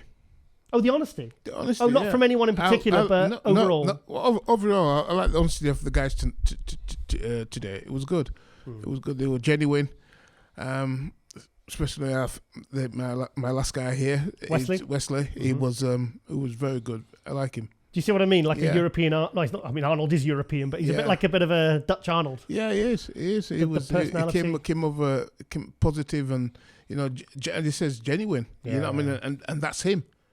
And that's the thing. That's him. He wasn't acting up to anything or anything. So Derrick, he's never changed. He's always been. That's what I mean. I think the classic class is in a really good place because you've got people like Chris Bumstead, Wesley, Rough Diesel. There's so many to Urs, and they're such good guys. You know. Yeah. They're really down to earth. Like Urs is like a massive superstar now, but like I said, I got him a couple of months ago on Global, and he said the reason I won't say no to you, Giles, is because you were my first interview. Yeah. The first one to interview me. So you were there at the start, and now, he says, I'll never say no to you, like Samson did, you know? I really appreciate that. Yeah, of course. Makes me teary-eyed.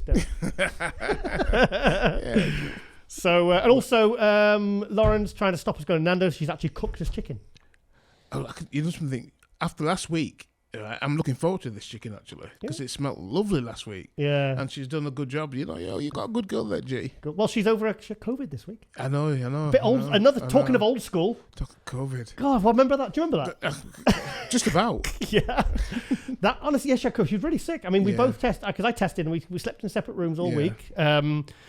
So she's negative, and I was negative twice. I didn't get it. Yeah. I just kept my distance, and she's fine. And I mean, I'm absolutely fine. I've been training hard, she's just kind of pulling herself around the last couple of days. Yeah, but she tested this morning. She's negative. So, she's negative. Good. Yeah, it was just like a flu, I suppose. Yep. Flu, But, it didn't knock off her feet too much anyway. So that's good. Yeah. And the main thing is, I'm okay. Yeah, and you're okay. And you're okay. I'm going to get so much hate now. Yeah. Oh, and I don't know. There was on Power Hour, Jen put in this edit of Giles. There was a stick men with saying Giles is a hater because I'm being accused of being an Andrew Jack hater. Then it's a Nick Walker hater. It's just because you dare to critique their physiques. Yeah. Oh, but guys, it's my job. Yes. Do you know what I mean? It's like, I can't critique their physique. Anyway. Got to. Anyway, let's get on with it. You want to hear me waffling on? Let's see what we're bringing today. I didn't show you anything of Wesley. The first time you saw him was when he popped up on the screen. Yep. So, Derrick, I'm going to show you this guy's physique. There he is. Big, isn't he? That's classic. Yes, He's classic, Derrick. He's classic. Look at that. I mean... Look at the width of his shoulder. In the mic. That is Arnold, isn't it? Yeah. That's what I'm telling you. They call him the Dutch Arnold. I'm still not sure on the hair, though. I feel like he should get more of an Arnold haircut, really, if he wants to. Do you want to see let's see a video? This is when he competed in... And he's classic. Wow. Yeah. Oh, he's massive. He's huge. And you see him in... I've seen him on stage at the Arnold Classic 2019. I've seen him many times. And he's a big kid. I mean, he's look how wide he is. I mean, you can imagine. I'm 6 foot. He's a lot taller than me. I think he's about 6'2". So you think about, look at the width of him, and then you realise he's got great aesthetics as well. He has. And in the last couple of years, he's really started getting his condition nailed. I mean, this condition's fantastic here. What do you think, Derrick? Fantastic. Look, the old Arnold pose? Yeah. Yeah. The Arnold used to do that for his tricep pose, didn't he? Look at this. He's got good back width. Derrick, I've seen him better than this as well. I'm going to show another video. I'm going to see if we can get something from Spain, because maybe he was even better in Spain. But look, I mean, when he said that Stefan Kinzel, boss of Outlaw, his coach, told him about his posing. I mean, look, he's a great poser. I mean, very few people can actually hit that. Yeah. I tell you who. Okay. I'm going to put you on the spot here, Derrick. Who's known for that pose apart from Arnold? Bit more modern. Come on, Derrick. I'm putting pressure on you now. Come on. Think of one of the top pros. Phil, is it? No, Phil does a good one. Bit back a bit. Come on. Tell me. Kevin Navrone. Oh, Mr. Kevin When Navrone. he did that one, oh my God, that was his shot. Yeah. But I tell you what, Wesley's doing a good job. Look at the stripy delts. Yeah. Look at the lovely stripy delts. Yeah. Yeah, because a couple of years ago, he really started to nail the conditioning. And like I said, he's getting more detail now going on. So look at the striations in the upper chest. Look at that. Wow. So yeah, so that's why I said to him, those gym shots you posted, I said you looked like your muscle maturity has gone to another level. Yeah. Look at this front. Look at the lines in the delts. Look at it. If you zoom right in there, look at that. Yeah. It's fibrous, isn't it? Yeah. You know, and then you see some of these, well, not all of them, some of these open pros, and they're putting all this crap in their shoulders. They lose all that detail. That's why I keep going on about it. That is muscle. It's quality, that is just pure muscle. Quality. Yep. Well, he's one of the reasons that Classic is so popular. Yeah. Because physiques like that, there's no enhancement in these areas. No. That's just sheer muscle. And he's big. Hard work. And he's big.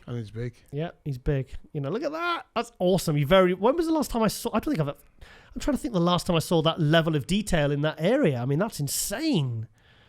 It looks like. I love that. I mean, that condition is me. I'm a conditioning snob, Derrick. Yeah, I'm a conditioning snob. Self confessed. So let's have a look else. He's a bit of a perfectionist, isn't he? Yep. So I mean, as I said, he's got a good head on him. Yeah. He's got a good business head. He's got a fantastic business. What is it? Authentic? The clothing, vintage. Clothing. Wow. Yeah. And also another thing I have noticed: a lot of the Classic guys all support each other. Rough Diesel. This is the guy that beat him in Dubai. He got third. Rough Diesel was first. He's been second in Olympia twice to Chris Bumstead. I'm sure I saw Urs Kelasinski on there before as well. But they're all for each other, and even though they're direct rivals, So, and do you want to see training or posing, Derrick? Look at that one. I can't get over that twisting shoulder. Training. Let's look at that. Wow. It's good gym lighting, isn't it? Yeah. I'm not saying it's the lighting. I'm just saying the lighting, the way. It falls right. Yeah, beautiful. Look at that. Look at that shoulder. That's brilliant. Yeah, see, this is, can you imagine I think Phil Heath had that level of detail. That's why he was Mr. Olympia. Mm-hmm. That's why he was so good and so dominating, because he was an open guy with that level of detail like you're seeing here. Yeah. The striations, So what's the favourite thing you like to see on a physique, Derrick? What's the main thing you want to see when you see a physique on stage? Shoulders and arms and back. Oh, right, okay. Shoulders and arms and back. I like to see how it ripples off the shoulders. Right. What, shoulder width or good thickness? Shoulder width, nice round, cannonball delts, and good biceps. I think that's for me is the key. Nice. Yeah. Cool. Yeah, we love Wesley. I've had him on many, many times. I think the first time was probably 2019 maybe. And like I said, he's never changed. He's always been a cool guy. Very, very level-headed. He's 30 years old. And like I said to you before we started filming, he's exactly the same as he was 5 years ago. Yeah. And it's obviously a testament to a success. Definitely, 100%. You know? So, okay. Anything else you want to see? Just anything you want to quickly... this is the win in Spain. This was at Emilio's show a few weeks ago. So he'd already got the qualification, but he still decided to do Dubai. And he said he considered even doing France. Oh, right. Yeah. So, but obviously had a sponsor commitment. So he decided to do that instead. But yeah, I mean, it must be... I can imagine how much of a relief it is when these guys, like, you know, they've got multiple shows planned and then say the first or the second show or the first show, they get the win in the qualification. Because now, Derrick, they've got rid of the point system. You said that, yeah. They've got rid of it. So you have to get a win. So like Theo now, who we just had in this episode, he's got second. Now, last year, he would have got a decent amount of points. Yeah. Second, fourth, and sixth, he'd be quite high up the point system. Yeah. Because the top three highest points people qualify for Olympia. Yeah. So he would have second. He'd be like, "Great, I got a load of points." Now it doesn't mean anything really. Yeah. You know, he's got a bit of prize money, but now he has to go now and do Italy to get a win to get to Olympia because that's the goal. Got to get a win. Yep, that's got the win. Right, okay, then we're going to quickly go to our other guest, who was a real pleasure to have on, Jordan Hutchinson. What do you think, Derrick? Yep, he was a real nice guy again. Yeah, another nice guy. This is a new guy turned pro at the 2021 USA. Like I said, he popped up on my radar because he made top 5 at one of the toughest contests of the year. Hats off to him to choosing that show as a pro debut, because no one would have forgiven him if he'd have chickened out and gone and done a technically or show, yeah. In quotes, an easier show. You know, I hate to say that, but you know, this is basically what we're all saying, you know. So anyway, yeah. So he's 5'10", got a good chest. That's what I'd say. Good quads. Yeah. He's good. So he's about, what did he say, 242 here at 5'10"? He said he thinks he needs to bring the arms up. But yeah, top 5. He beat some good guys, you know? Yeah. Is this post down footage? Yeah, let's have a look. It's Carlos. Carlos is such a monster, isn't he? Look at him. He's such a beast. Do you remember we had Carlos on the other week? A few weeks ago? Yeah. Cool, he had the colitis and stuff, wasn't it? Or the IBS or something. Oh, there he is. Yeah, that's a good starting point for a pro career, isn't it, Derrick? Yeah, it certainly is. That's good. There's Jonathan Withers. Massive legs. Cool. Nice. Yeah. And the thing is, he's set a good standard now because the Texas Pro is a very, very well-organized show, well-promoted show. And I mean, imagine that as your first experience. I hope that was his girlfriend, by the way. Yeah. Some random fan just goes up and kisses. I hope that's his girlfriend. I'm sure it is. I'm not throwing you under the bus, bro. Yep. So... right, let's have a look at a little bit more of physique. I want to see some more. Is this a video? Oh, this is a video. Yeah, cool. So this is nice structure, isn't he? Yeah, it's nice flare in his legs. Yeah, he's got a nice physique, man. Yeah. 28 years old. You can't say anything when they're 28, can you? No. Even if they had one arm, you could say he's probably going to grow that arm in another year. He's got a good future. You can see that. Him in a couple of years' time, when he hits like 30, wow. I hope he keeps the midsection small. Yeah. You know, because that's because his shoulder to waist is a really nice look on his physique. Mm-hmm. Yeah, you can see because it's kind of like it's like baby muscle at the moment, isn't it? Yeah. He's lean, but it's not detailed and hard like Haddy, like striated. Get some more thickness on his back and thing like that. Once he starts, and then he'll start popping. Yeah, good calves. Yeah. Yeah, good calves. I like his chest and shoulders. Yeah.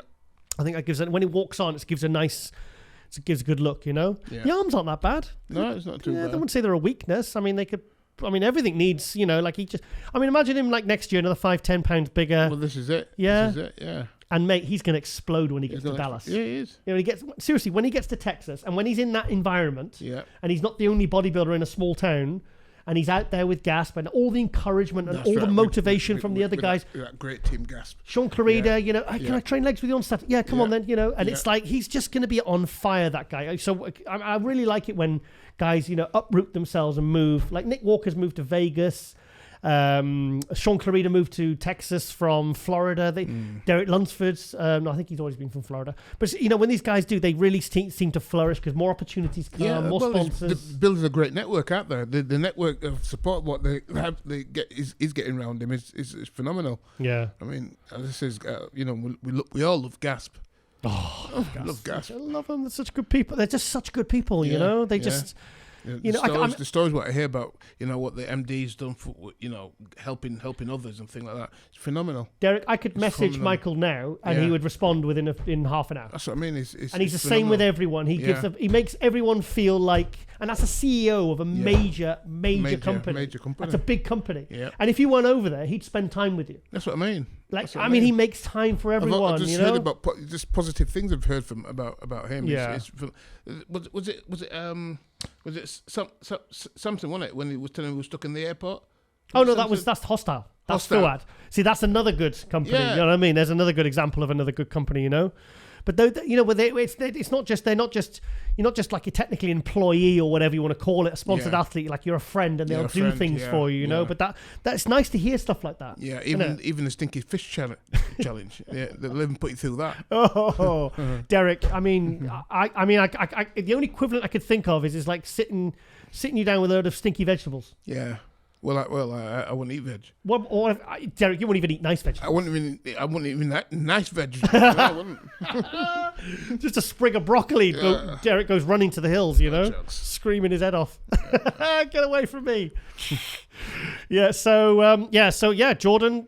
Hutchinson. Like I said, I like doing that. It's always it's more of a thrill sometimes when you get those kinds of athletes on that you know nothing about and you've never spoke to, apart from a couple of DMs. You've got no relationship built with them. It's always like a bit of a gamble, because when they come on and they're like Jordan and they're really, really like relaxed and kind of just honest and open and chilled and and they're appreciative of the opportunity. It's just it's a real joy. When you click off at the end, it's like, I'm really glad I got them on. Yeah, exactly. Yeah, it was nice to talk to them and things like that. Yeah, because a lot of these outlets, they just play it safe and just go for the big names, big names. And it's but MD Globe Muscle. Also another thing. We're not like that, are we? We're not like that. We're not like that. Bloody awesome. Another thing we also do is we don't stay away from the non-speaking English speaking athletes either. No, anybody. Yep. I mean, I've been the first one to interview a lot of. Oh, I'm just bigging myself up here, aren't I? So okay, back to Jordan. Yeah. Anyway, yeah. So all the best for the move, Jordan, for Texas. I mean, you can absolutely love it. And and it's training in that gym in Destination and being around those people, like being around Hunter Labrada said it's just on his doorstep. He's gonna really thrive. He's gonna really thrive. Are we on full screen or are you on? Can you just click back to me, Derrick? I'll click back to you, Giles, if you want to click back to you. I need to look at myself. Okay. I need to appreciate. Okay. I need to appreciate how I'm filling out again, Derrick. Because I'm back training. From the shoulder workout. Yeah. Derrick, I've gone from 2 shoulder workouts. 2 shoulder workouts. You just don't. I know. Don't cut it short. Don't cut it short. And also, I've gone from eating like 3 times a day. It's creeping up to 4, 5. And the other day I had 6 meals because I don't want to eat 6 meals a day anymore. I don't want to. Even my body craves. I'm trying to eat less. Yeah. Because I don't want to be a slave to it. Because if I go away, like you're starving every 2 hours. If you're doing live stream commentary or you're reporting, like if you can keep it to about 4 meals. Yeah. Plus, I think as I'm getting a bit older, I know you wouldn't believe it, Derrick, but I'm actually 47. You're not 47. Wow. How old would you say I was? Not a day over 46? I think I better keep quiet because we are recording. Oh, Derrick! Do you know what, Derrick? No, you look good, man. You look good. Maybe not the inside. It's, okay. Well, they say good friends are the ones that are most honest. Yeah. So we'll just leave it. Right, okay, then let's just see. Anything you want to quickly see, Jordan? That's a nice shot. That's gym shots. No, look at that. That's a good shot. He's good, isn't he? I think he's got potential. He has. He's got potential. Yeah, he's really, really good. So exciting for this posing room at Absolute Tier Comp to be the home gym posing room 30 days out from the move to Texas. So he posted this today, or was it today? I don't know. I think let's have a quick look at some footage from Texas. I don't know this guy next to him. He looks really good. Yeah, everything's there, isn't it? Everything's there. Everything's there. It's just gonna be a work in progress. This is definitely a work in progress, and as I said, he's got the right team behind him now. So 1 or 2 years time, he's gonna be popping. And I'll stand by what I say. To get top 5 in a show like that it will gain him more credibility than if he came 3rd, 2nd, or maybe even first. Yeah. Because Because he's up against some good names. Yeah. He's got some good names there in that lineup. Yeah, and I imagine and he didn't look out of place, did he? No, he didn't. He did not look out of place at all. It was a big show. It was a big show. There's plenty of guys in it, and he said he was fourth after prejudging, and then Lewis pulled ahead. Lewis Breed, the British guy, pulled ahead of him and took fourth. So. He's that's really he has to be happy with that. I mean, and shutting it down and think, okay, then I know that I belong up there. I know that. I mean, he could have been called first call out. He was probably called out the last call out, I'd imagine, and he was probably called out at the night time with the top 4 guys as well. Yeah. So you stood next to Carlos Thomas Jr., Andrew Jack, Hunter Labrada, Lewis Breed, and you're thinking, shit, I'm happy. So he must be very, very happy with that. So anyway, I'm going to quickly go to Le Grand Fromage, Derrick. Yep. I just saw this post and Lauren laughed. Look, what's he doing? That's Theo. I love Theo. He's such a cool guy. He's cool, isn't he? Yeah, he's never out of condition. Never out of condition. And it's funny because he looks big there, doesn't he?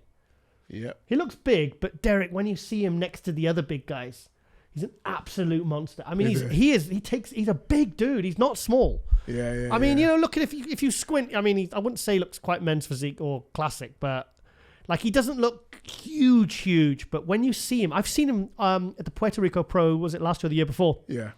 Next to Akeem Williams. Now, Akeem Williams is like Brandon Curry muscle. It's like obese muscle. Yeah. It's hanging off him, and he didn't look small next to him. He's got a big structure. He's he's balanced and everything else. So this was the one he posted today. That's a good shot. Look at that. Yeah, I need to show you his full physique though, Derrick. I have shown you Theo before. I'm just wondering if you recognize him. Maybe you don't recognize him. Okay, so this was. Oh, hang on, bloody thing, trackpad. Let's have a look at this. Okay, there he is. Oh, it's like a footage maybe for his YouTube content or whatever. There's Nathan. Beautiful teeth. So, yeah, it's a good physique, man. Really good. So consistent. That's Mauro Sassi, his coach. Oh, okay. Yeah, he's so consistent, Theo. What was coming out of his nose there? He's not vaping, is he? Vaping. Oh, come on, Theo. Get off that crap. So, but really nice physique. Very balanced. Yeah. And like I said, I think he's one of the most consistent European pros out there today. Let's see this. I've been a live stream content, whatever. Can't think what I was saying then. Yeah, he's good. He's really good. Do you think he can maybe lose a little bit more back? I'm just thinking there because someone has said he needed more back, and I was like, I quite like his back shots, but I'm just thinking back. Yeah. Do you think his back's good? Yeah, I think his back is good. It's all right. It's balanced to his physique anyway, doesn't it? Yeah. You can always have more back anyway. Yeah. Right. Well, try telling that to Dorian or Ronnie. No, there's no room left. No. Who do you say's got the best back of all time? Mike, come to the mic. Come to the mic. Yep. Derrick. I'm just thinking of his name. Oh, God. Derrick's pondering at the moment. Can you just put it on to me? Sean? Yeah, Corrida. Sean Corida, best back. Really? He has got a good back. He's got a flipping... And it's not just his back; it's everything. It's like to his. And do you know what? I've said this many times to you, Derrick, about Sean Corida. Photos don't do him justice. No, you've got to see this guy in the flesh. Yeah, I've actually seen him in the flesh, and then I've taken a video or a photo, and I'm going, and people are like, "Wow!" I'm like, "No, you should see it with your eyes." Yeah. And I'm telling you guys, it does make a difference because Sean Corida is. The guy's phenomenal. Yeah, honestly. I know that we had Francisco Barrios on last week, and he was saying that he thinks Angel Calderon, who was last year's runner-up, could win. Yeah. And people are saying Keon could win. Yeah. No one's touching Sean Corida. There's a reason why he's called the Ronnie Coleman of the 212. Yeah, it's because he's probably he's 40 now, but unless something like an injury happens. Even if it does, I could still see him becoming like a 6, 7, 8 time 212 Olympia champion. He's that good. He is good. He's that good. He's cool. He said he's not doing any more interviews for the Olympia as well. You know what he said? Yeah, I was gutted. Samson's not either. Yeah. So they're just shutting it down. But like I said, those two guys, they've always been so accessible. They've always given me access. Very supportive. Yeah. Yeah. I remember once I got slagged off once on a British podcast years ago. For what? I won't say what. Okay. No, it wasn't even fair what they were saying. It wasn't true. Everything else was. They were, and then I was really down about it. And then I got home on my car and I just took my phone on, and he did a post, like a Giles Thomas appreciation, MD Globe Muscle appreciation post. Yeah. And I messaged him and I said, mate, do you know what? I said, I was feeling really down today. I've been feeling really crap the last couple of days. I said, thank you. I said, you doing that? Showing that appreciation. I said, that's really turned me around now. And I felt great again. Because I thought, Sean Carida, do you know what I mean? Not some Muppets on the British podcast. Funny word, Muppets. It's funny because one guy he was just about to start slagging me off and his thing froze. I was like, oh, I want to hear it. I want to hear what you got to say. Numbnuts. So back to Theo. Yeah, so the Grand Fromage, the big cheese, that's what I call him. That's his name. Do you remember the other week with Liang? Hang on, wait for it to pixelate. It's going to come sharper, the picture. Come on. Why is the picture coming sharp? Or is he just taking a really bad screenshot there? Yeah, the picture, why is that really... Is it just... Can we zoom in a bit? No, it's like, look, it's really blurry. Right. Maybe, is that the photo or is it... No, because it... That's the photo of that. Yeah, it's a really bad photo. Why not? It should have been sharper. Look at Shuming's back. Ooh. He's a monster, isn't he? So, yeah. He's another bit exciting newcomer to the Open Pros this year. I don't know why the picture's not coming in very sharp, so we'll quickly go somewhere else. That's nice, good shot. Yeah. This was his first show, this Italy one. He was sharp, but like his legs looked great there. But in other photos and videos, I thought his legs looked a little bit flat, and I think that's why he got knocked down to 6th or 7th. And then he moved up to 4th, and he beat Roman, who beat him in Italy. Then he did what was next? No, Spain. And then, he did Spain, who beat Roman. And then he did France yesterday, and he beat Roman and Tim Budasham. So he's moving up. He's gone I think it's 6th, 4th, 2nd. So, and he's doing Italy next weekend. So fingers crossed he gets the win there. Yeah. And I really hope Alfred Vlad Kiriak gets a better look, because I felt like 5th place was a bit harsh for him yesterday in France. Mm-hmm. So anyway, we're going to come to that now, Derrick. We're going to come to the France Pro. Obviously, there was no live stream. Boo. So... How come there was no live stream for a pro show like that? I know, it's bad, isn't it? It's bad. It's bad. So we just got, this is all we've got. It's just photos and, that's classic. We'll look at the open guys first. Dave Henry competed yesterday. Oh, did he? Yeah, he got 2nd, 2:12. Yeah, he must be 50 now. Look at him. This is Vancouver? Yeah, Vancouver City, look. There he is, look. 2nd in a 2:12 show. Wow. And this new guy beat him. I don't know who this guy is. What's his name? Joaquin Kalate. I'll bring him up next week because I want to talk about him properly. Maybe if we can get him on global, because he was a newcomer coming to the 2:12 and winning a show like that. Nola Dam there on the left, not looking that as good as I've seen him before. That was the guy. This is the guy, right? I think he's won. This guy Nola Dam. He's won a New York Pro. Yeah. And he went to a 2:12 show, didn't make weight, and drove home because he didn't want to do the Open. So he completely the whole trip and everything, because he's like, no, I don't want to do Open. I want to do 2:12, so I'm going to drive home because he didn't make weight. Crazy, isn't it? So anyway, well, see what decisions. But I mean, surely if you're there, you just want to compete, you know? Yeah, just exactly. do a Kamal. Yeah. You know, Kamal ain't afraid. Right, so here we are. This is the final call out. This is the top 4 guys. Now I'm sure you recognise all these guys, Derrick. Oh wow, yes. Tell you what, Roman Fritz looks really good there. I like his front relax. That shot there.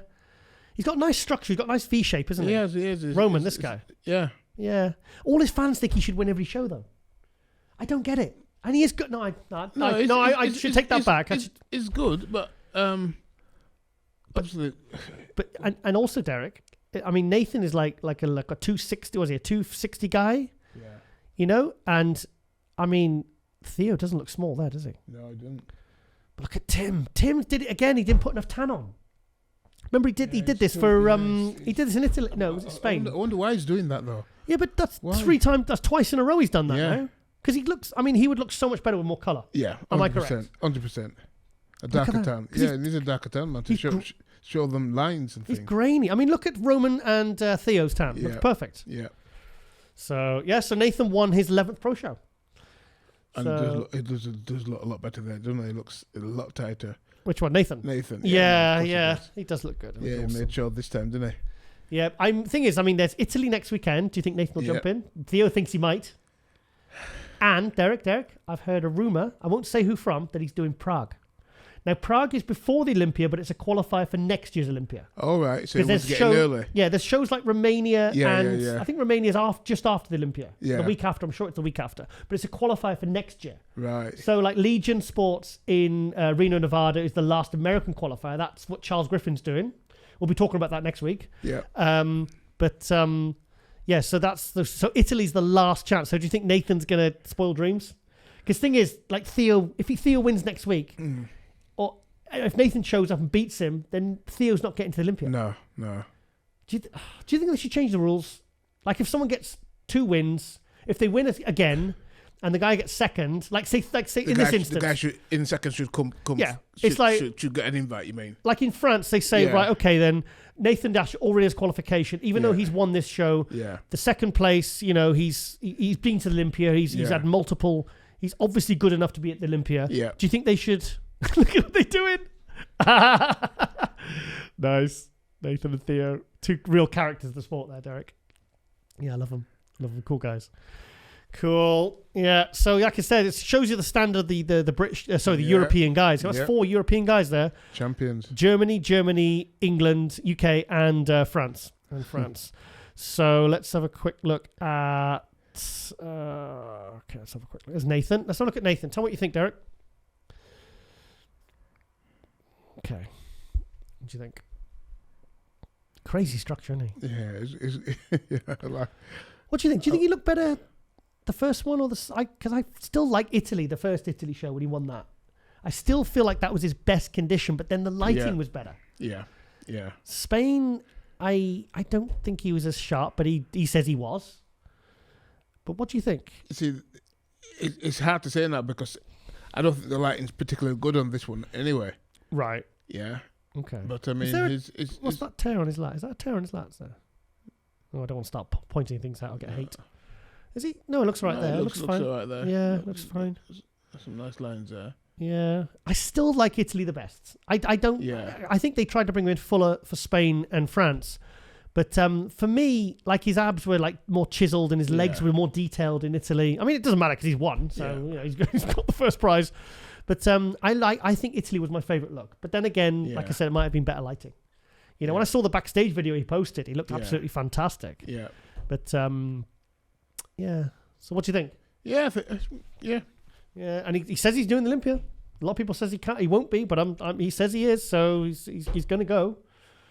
So I think I will maintain. I think top 6 is a lock. I think that's already. I've got pretty much a good idea of who will be in the top 6 of the Olympia. But I think 7th, 8th is a real. I think he could really. I think he'll probably be in the top 6 if he nails his condition. Oh, okay. If he nails, I love Nathan, but I think I've got him around 7th, 8th. I think he could beat guys like Hunter. Who else? Tonio Burton. Well, let's see. Like I said, I'm just speculating, but I mean, obviously, I'd love to see him crack the top 6 because he was 7th in 2017. Yeah. So I'd absolutely love to see him get that. Yeah. No one would be happier than me. And it'd be. So it's good. It's good to see him back. He's got 2 wins there, and I think he'll be in the top 6. Okay. Well, I think. Okay. Well, you know what I think. Okay. Right. Let's have a look at another quick video, and then we will call it a day, Derrick, and we can have some of that lovely chicken. Yeah. So, this is the guy. I've been trying to get him on again, but he won't answer my messages. Come on, Joel. Sort yourself out, mate. Cool guy. He ripped his pec. Wow. And you can't tell, can you? It's hard. He does like 400 pounds for like 20 reps. He's a real crazy bencher, and he tore his pec benching. Wow. But he's a cool guy, Joel Thomas, not a relative. Obviously, he got his chest genetics from me. Yeah. Not. So, crazy calves as well. Calves like Flex Lewis. His calves are actually too big for his quads, which I've never stated ever any time before for anyone. Yeah. So, right, okay. I just wanted to mainly focus on the France Pro Show today. Derrick, can you just put me on the front camera, please? And we'll sign off, whatever. Yep. And so I can gaze at myself. I should shave properly. Yes, so what? Yeah, just like I said, I wanted to really focus just on some photos. Should we look at photos? No, let's see photos. There's Tim. Yeah, he's had a couple of good showings this year. He was third in... I've completely forgotten. It was only Spain last week. So, yeah, he's done great. I just wish... See, the tan doesn't look too bad there. But when he was in that light in the final call out, it looked like. I mean, he's a bit pinky, isn't he? Still pinky. Yeah, pinky. It's pinky. Yeah, it's this thing. I mean, he's very, very pale skin. So I mean, I know they all get tanned by the same people backstage, by the backstage tanners. Yeah, but you're not putting enough on then. Yeah, you need to put more tan on, guys. You know, I mean, that's. I mean, you can still see how good a condition he is, but he would just look that much more polished with a tan like Theo. You know, look at his back. Wow. Yeah, deeper tan, definitely. Yeah, he's lost some of the detail in his back though since he got bigger. So I said 2017 when I saw him at San Marino when he's fourth behind Cedric McMillan, Hadi Choopan and Brandon Curry. Like his lat striations were like Dorian's. You know when Dorian used to bring his arms back? Yeah. Like that. He used to have that, and he doesn't have that anymore. But he's bigger. Yeah. I think sometimes when these guys get bigger, they lose detail. You know? So, right, okay then. I think anything I want to quickly see? John Jewett had on last week. Oh, you didn't switch. We had him on Monday and Lauren did the switch in. There he is as an open. He's at 212. Yeah. He's 6 days out. So, Legion's next week then. Oh, I've seen this guy. Yeah. So he's 226 there, and this is the guy that that is actually qualified and has won a show this year as a 212. So imagine being in that shape and thinking, I've got to get 14 pounds off this, so I just to do the 212. Like, I mean, look how much better he looks. I mean, take it from me, Derrick. He looks a lot better like this. Yeah. So what we'll see next week, we'll see him go up against our guy, Charles Griffin. Yeah. Do you like Charles? I like Charles. He's cool, dude, isn't he? I love Charles. Right, yeah, so very excited to see John Jewett, who I said we had on last episode last week. And that's okay. I'm just gazing there. Right, okay then, Derrick. The magazine. Yeah, well, don't forget the magazine. A fantastic issue. I believe there's a fantastic 8-page feature. Yep. Written by, I keep forgetting the name of the writer. It's Thomas guy, something, isn't it? Tigger something. So anyway, by Samson Dowder. I don't Dowder. So have you ever heard Ron say Blessing's last name? No. He says a Wodiboo. Oh. A Wodiboo. I don't know. Maybe it's right. When he's interviewed him loads of times, so he's probably checked. A Wodiboo. Yeah, I don't like to get because I think it's really it's not deliberately rude, but getting someone pronunciation of someone's name wrong. You know, I tell you one thing I'm always frightened of: calling somebody the wrong name. You know, when you're interviewing, and all of a sudden another name pops into your head. Like that's one of my biggest fears. And I think probably if you saw a little edit happen one time at the end, it's probably because I've done that. But I never have done it. You haven't done it. I've done it. I lost my shit once, completely. Because you always have your next topic and question ready, and I zoned out for like a split second, and the guy stopped talking, and I just went, Pause. 2017 Olympia, meet the Olympians, thousands of people, queues of people to see. It was Dexter Jackson. Hey, joke. Yeah, and I just and then the video guy said, "Don't worry, Giles, I'll just edit it. Just start again, and I'll edit it." And he did. He took it out because that was. I tell you what, that embarrassing. If that footage was found, that could be used to blackmail me. Yeah. It was like when if someone filmed my training the other week. Yeah. They could have used that to blackmail me because it was that bad. It was that bad. But that's always like the biggest fear, you know, like. Because sometimes a couple of times I've lost my train of thought, and you just say, "Oh, sorry, I just completely lost my train of thought there." Yeah. And then you have your go-to subjects, you know. But you just you learn that through experience. Yeah. Well, that's what we call when we're on stage. If you forget where you are, hit a double bicep. Yeah. So it's like that with interviewing, isn't it? You know what I mean? I remember Zach Khan when he turned pro. Yeah. He came on stage, did a front double bicep, and he went like that, and then he hit another front double bicep. Yeah. Because he must have thought he must have just completely forgot his routine. Yeah. It's scary up there, isn't it? Sometimes, you know. Of course it is. I didn't know because I was a great poser. Oh well, this is it. Well, we know you are, Giles. We know that. Oh, I'm on fire now. Back training. I feel great. Right. Okay. So anyway, like I said, do not forget to check out the latest issue. Next issue's all gone to the printers and published and everything all sorted. It's a really, really good one. And also, Derrick, of course, your good self. Thank you so much for helping. No problem. It's always a pleasure. Never a chore. Never a chore. As we say here in the MD Glow Muscle Studio. Got the doors open, actually, because we're trying to keep ourselves nice and alert, you know? That's right. Dude, I said because I've got cold feet right now. But I don't mind. I'm cool. It's comfortable. It's nice. It's comfortable. Yeah, but you're a big dude, mate. Well, no. Big guys stay hot, you know? That's it. Well, I am hot. Are you one of these ones that doesn't sleep with sheets? No. Joking. Do you wear pajamas? Not wear pajamas, but I wear pajamas. No. Derrick, do you have like sleep in the top though. Derrick's gym jams. Yeah, no, I was sleeping on top. Big D embroidered on the on the breast there. On the breast. Yeah. Right, I'm really waffling now. Right, okay then, guys. As always, please do not forget to like, share, subscribe, and hit the notification bell. And with my main man, Big Derrick Clarke, getting bigger by the week, like myself. Ladies and gentlemen, thank you for watching. Thank you for supporting, and we are out.